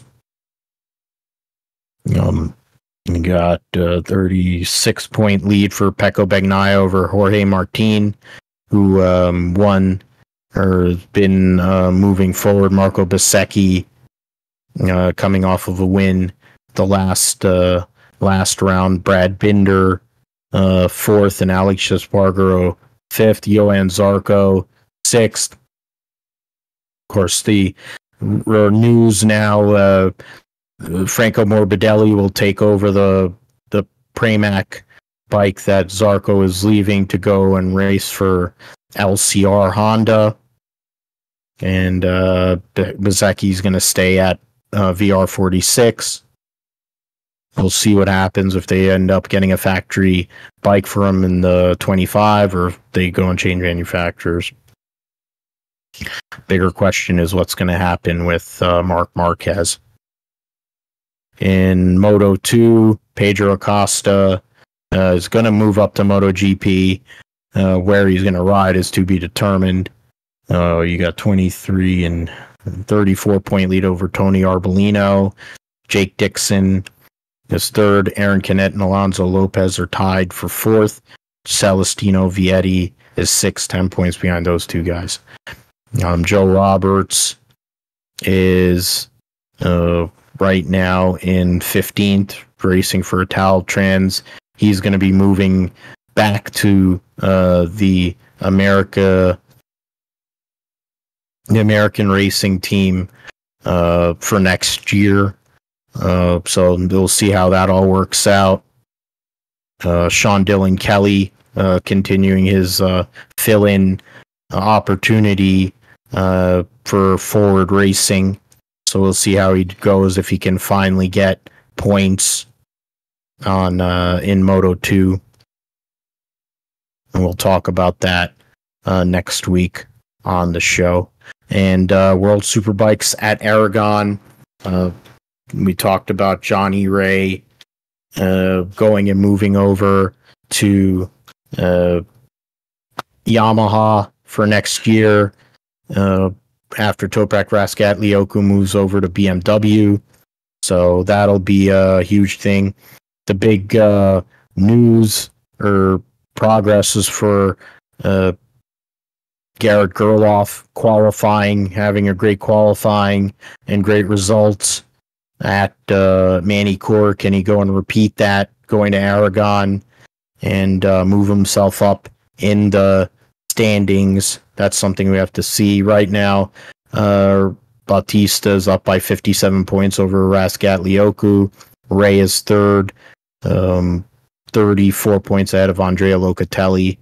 Bassani rounds out the top 5. Danilo Petrucci has re-signed for the team his team for another year. Scott Redding is the top BMW rider, and Garrett Gerloff is 16 points behind him. So we'll see what happens with that going forward. Alrighty. So that's that with the roundup. Let's move forward to the Japanese Grand Prix. Suzuka, one of the classic tracks, circuit that tests all aspects of a car and a driver. But I think after a rare off week for the Red Bull team, I think it's going to go back to the usual things. So Josh, you were first to pick last week for Singapore. We both picked Verstappen. Obviously did not happen. You were closer. I mean, I picked a second place finisher and you ended up picking the winner, but he was second, so I guess there's some consolation. Last week, the picks, I actually nailed the truck pick for Bristol, so I'm happy about that. But otherwise, and Logano, I called Logano getting eliminated. I didn't think Kevin Harvick was going to get eliminated. I said he was going to win, and he definitely didn't. Truex ends up getting in. I said he was going to get back in. He did. Truex, you had said it was not, and he was able to hold on, assisted largely by Logano's issues. I'm going to make, so Japanese, he's Grand Prix, F1, Japanese Grand Prix. We'll go with Phil. Fish lips to win. And then what did I say on Grid Talk earlier in the preview? I put Carlos Sainz, a smooth operator. Sainz in second, and Lando Norris. Norris round out podium for me. What do you think, Josh? Who do you look for? Do you see somebody beating Verstappen 2 races in a row, or is he going to get back on the winning track, and who would finish behind him? No, I think Max is gonna. This is a get right type of race for Verstappen. So yeah, Verstappen first. Carlos. Well, I'm gonna go Carlos Sainz in second, and I'll say George Russell finishes third. Round out podium.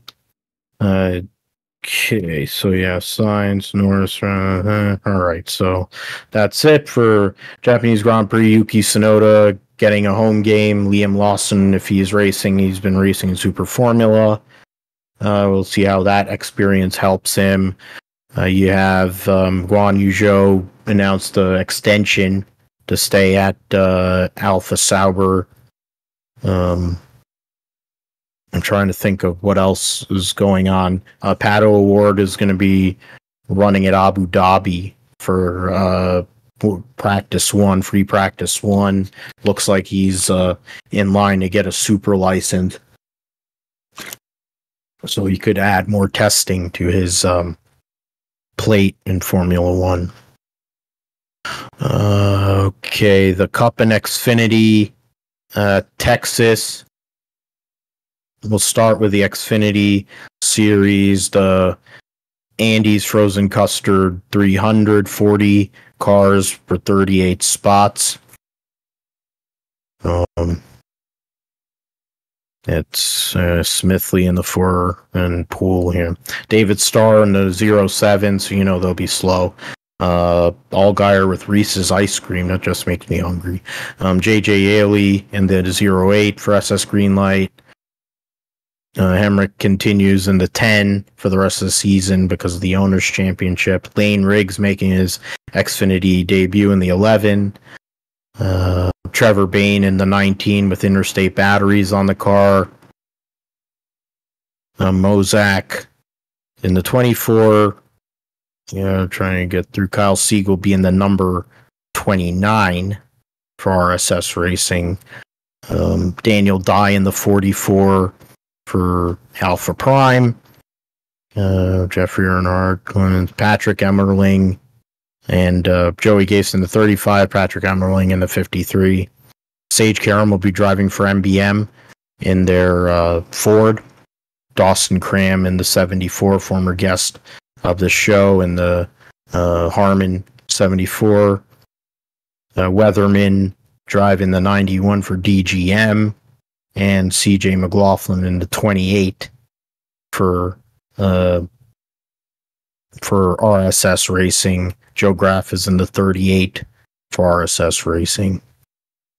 So you picked first, or you just picked for Formula One, Josh. So what are you looking for?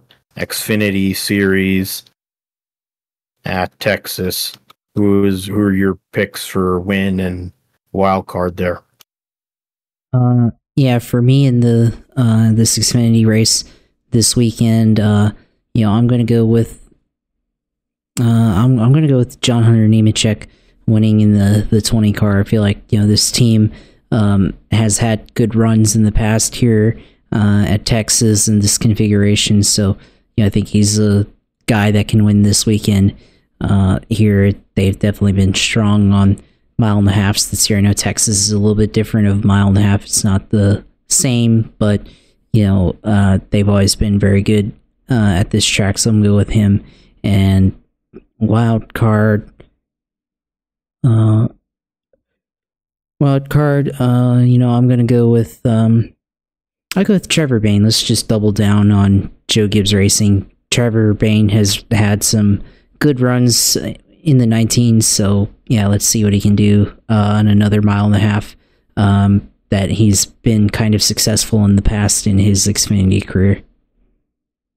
That's solid picks there, kind of hedging with Gibbs cars. Safe and pretty good choices, because really I don't know who we could say would be contender outside of those guys. Honestly, I'm gonna go with Justin Allgaier because of the momentum they have going on right now. It seems like they're in a good mind space, him and Jim Pullman and that whole 7 team. So I'm gonna say they're gonna continue their run as Allgaier to win. And then my wild card selection for this weekend. And it's a difficult one. I will go. Man, I have to look at the points actually, because I have to look at what the. Yeah, I really do have to look at the points because to see where they're at. Driver points, how many people there? You got 20. 21, 23, 24, 25. All right, so I think it's 26. So yeah, I got the 13th. So I'm going to go with Parker Retzlaff as my wild card selection. He's been showing great pace here in recent weeks. Jeb Burton wants to make sure he can go and move forward in this playoff, so we'll see what happens with that. I was kind of debating whether I'd go with Bruckshot or Moffitt or whatever, but I went with Retzlaff in the 31 because they've been progressing here and making gains every single week.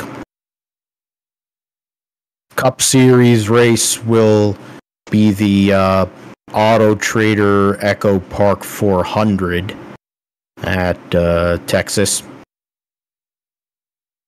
They will have 36 for 36. Zane Smith is actually going to be in the 38 car with Better Health. Carson Osavar back in the 42. Todd Gilliland will be in the 51 for Rick Ware. BJ McLeod in one of his last races for his team in the 78 with Gunk. Let's see over here. Yeah, Worldwide Express for Chastain. Discount Tire for Cindric. Bass Pro for Dylan. Ball Spot Dylan. Hunt Brothers Pizza for Harvick. Valvoline for Larson. Build Submarines, Brad Keselowski. Gainbridge on the 7 for LaJoy. 3 Chi for Kyle Busch. Kelly Blue Book for Clyde. FedEx again for Hamlin. And Smithfield for Al Murillo. Menards and Dutch Boy for Ryan Blaney. Rush Truck Centers and Cummings for Chase Briscoe. Nobody listed for Yaley. Like whatever, I forget what the one he was running last week. It probably is because they ran that with that John Cohen guy.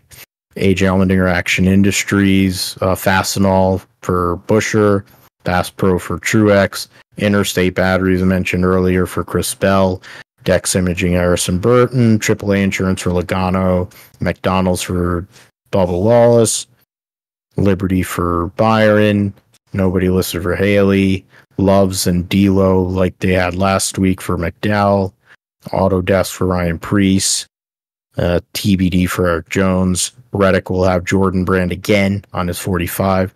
Kroger and Nas Energy Drink for O. Richard.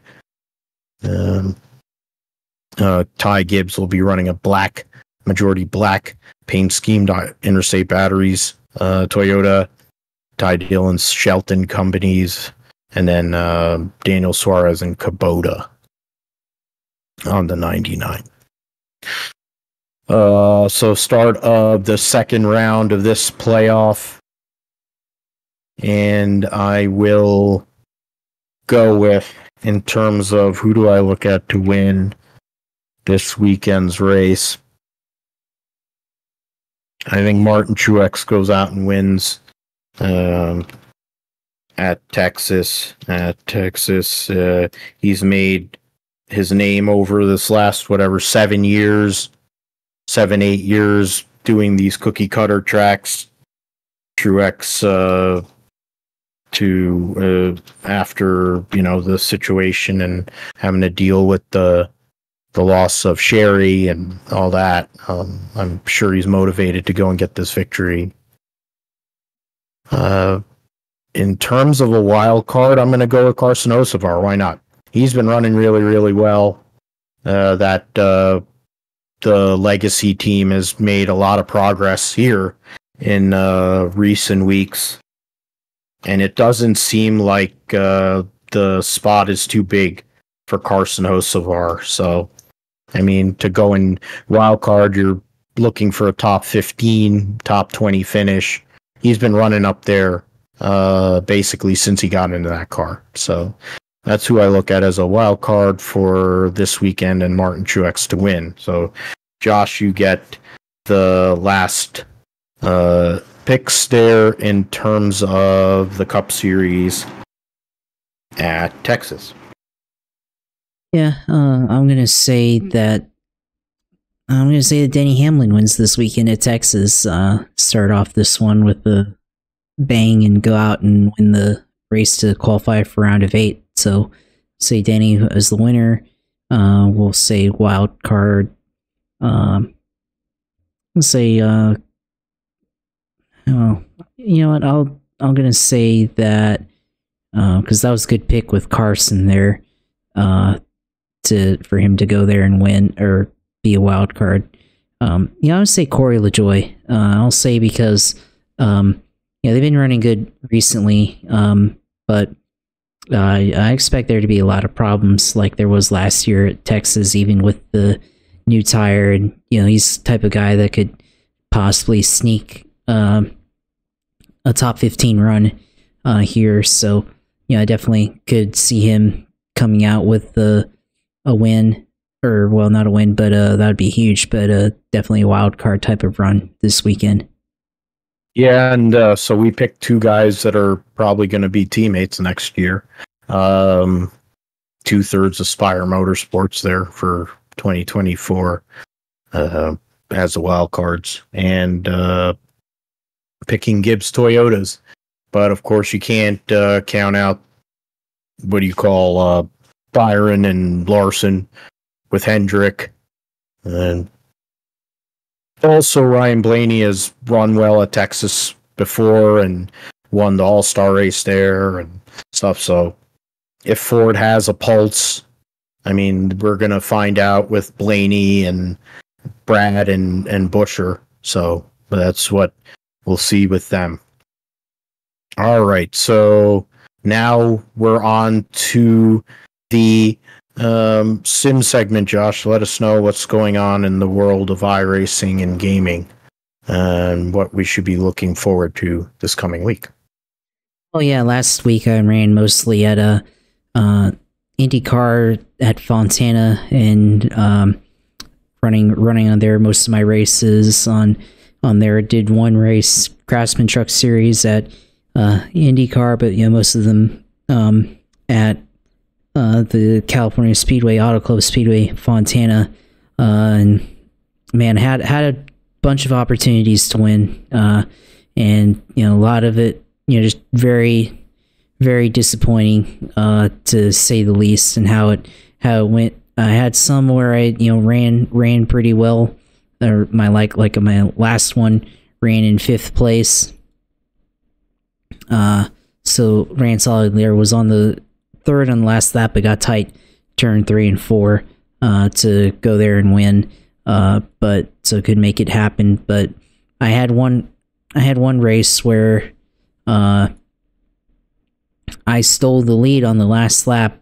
It was the only lap that I was gonna lead, and I actually passed on the bottom on the apron on the backstretch and just had a huge run and timed it right and just went to the apron because it was it's free space there, and I figured with nobody to his outside, he would just move back up, the leader would. And I actually streamed this one and went into turn 3 and 4 and started to feel the car step out and tried to correct it, and it just turned to the left and spun out straight into the wall, and I caught the guy that was behind me in second that I had just passed, and he had an amazing tumble there and everything, and the Steelers are taking it back to score a touchdown to take the lead in that game. But that was a huge opportunity for a win that just did not happen. Literally having the lead off of turn 4 and spinning out coming to the finish, and everything was just terrible, and not being able to come through with that. So I guess maybe in the lead you need to tighten up the car very quickly, and I guess I didn't think about that. So using the weight jacker to swing it all the way back to the left instead of being positive, being weight jacker negative or something like that. So I don't know. That was just frustrating to have it like that. And I mean, I guess it wasn't over because he could have drafted past back me, but just having it right up there in front and having a bit of a gap and then spinning out, that's disappointing. So that's what that was this past weekend. Then ran a couple of more times. One I had it, I think I had the strategy right, but then somebody spun out in front of me, and I got indecisive on where to go coming off of turn 2 when the guy spun out, and then ended up running into him and taking myself out. So that was also one that I would have liked to have had back there. Those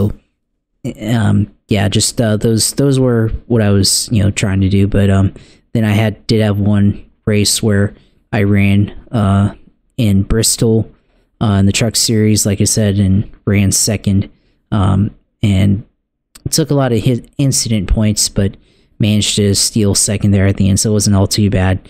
And started 15, so kind of worked my way through there and everything. Normally try to avoid short tracks, but figured that I'd be able to survive through that one, which I was, but definitely took some hit points there in racing on the truck series, but especially there. But yeah, just that was last week and everything, so we'll move on and continue to go. But iRacing and let's see, this week, Texas Motor Speedway for all the NASCAR regular series this week. The Indy cars are at the Old Kentucky, so before the repave. You got the Porsche Cup at Laguna Seca. You got the Indy Pro 2000s at Watkins Glen, so that should be interesting there. You have Formula One, so they're, I guess, the Formula One car this year, or last year, W13 Mercedes at Suzuka, so following the real life F1. You have the 87s at Rockingham. You have the Toyota GR Cup at Okayama Circuit. You have the MX-5 also at Okayama Circuit. Formula Fords at Oulton Park Circuit. You have, let's see, the Touring Car Challenge, Michelin, IMSA Michelin Pilot Challenge. 2-hour race, 2-hour series at Indianapolis Motor Speedway Road Course. GT4 at Indianapolis Motor Speedway Road Course. Falcon Tires Sports Car Challenge at Indianapolis Road Course. So yeah, definitely a lot of opportunities there. The NASCAR Road to Pro round. Oh, I don't think I'm allowed to join that, but NASCAR Road to Pro at Homestead this week. So there's that. The Draft Master Series, which is a new series in here, the Draft Master, where all the NASCAR cars at Daytona or Talladega this week. The Legacy, so the 2009-2012 version of the NASCAR Car of Tomorrow at Daytona Oval, and this is unique because this car is unrestricted, so you can easily go in the draft, go 200 miles an hour, so go up to 240 miles an hour in the draft, and it's unrestricted, so you'll definitely have to lift going in turn one for sure. It's pretty much very difficult to be able to go in there and hold it down flat in that car, so that's definitely gonna be a challenge. Definitely gonna have to try it out for sure. Got the let's see, got the Gen 4, the NASCAR Gen 4 cars at Charlotte, so that should be fun there. So yeah, as always, definitely and GT3 at Ferrari GT3 at Spa, so that's another good one there. So yeah, definitely a lot of opportunity. Probably gonna hit up the road course races this week at Indy. Not really a fan of Texas Motor Speedway either, at least the current configuration. I think I'd rather get the old Texas Motor Speedway. Is at least kind of interesting, with it all being worn out and everything. So yeah, that's all the racing this week. Racing last week, should have won, and it was on stream too, so that was a missed opportunity there. So when I do stream, as you see that replay, Twitch TV/UCO2, go and watch the streams and see all this stuff there, and see when I stream. Definitely, you'll either be notified or I'll try to put out an announcement beforehand. Let's see, the I've got my Twitter account. When I talk about the Jaguars, talking about all that stuff, talking about the racing and all that stuff. Twitter or X, whatever it's called, at JP Huffine.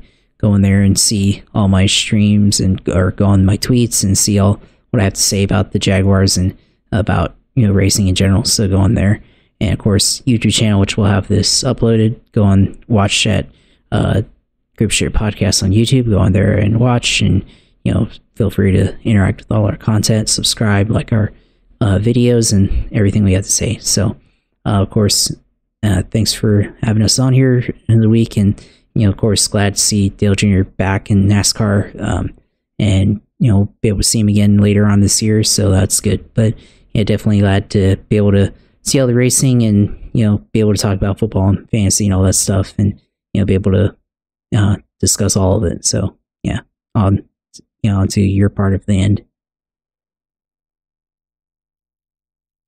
Yeah, so yeah, definitely, as always, great to discuss all things racing, football, and get to do that. It's fun. We're getting close to 200 episodes, so it's pretty badass. So great that we've been able to do this for all these episodes for all these years now.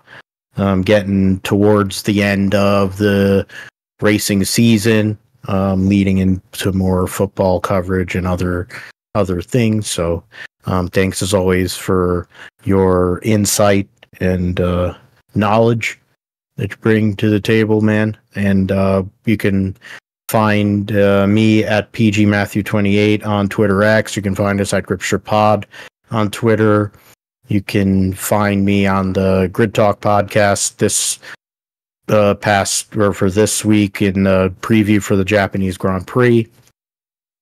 Josh mentioned the YouTube page where we put the streams, delayed on the sound side, so we'll try to get them both out here shortly.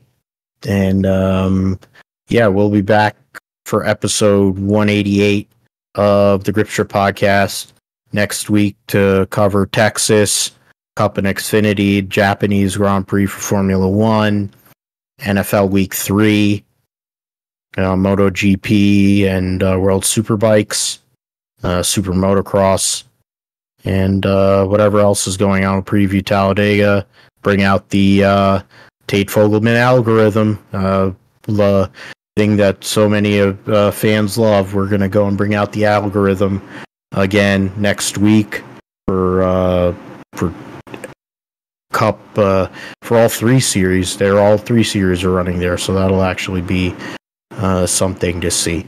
So for Josh, I'm Phil. Thanks for listening to GripStrip Podcast, and we'll see you next time.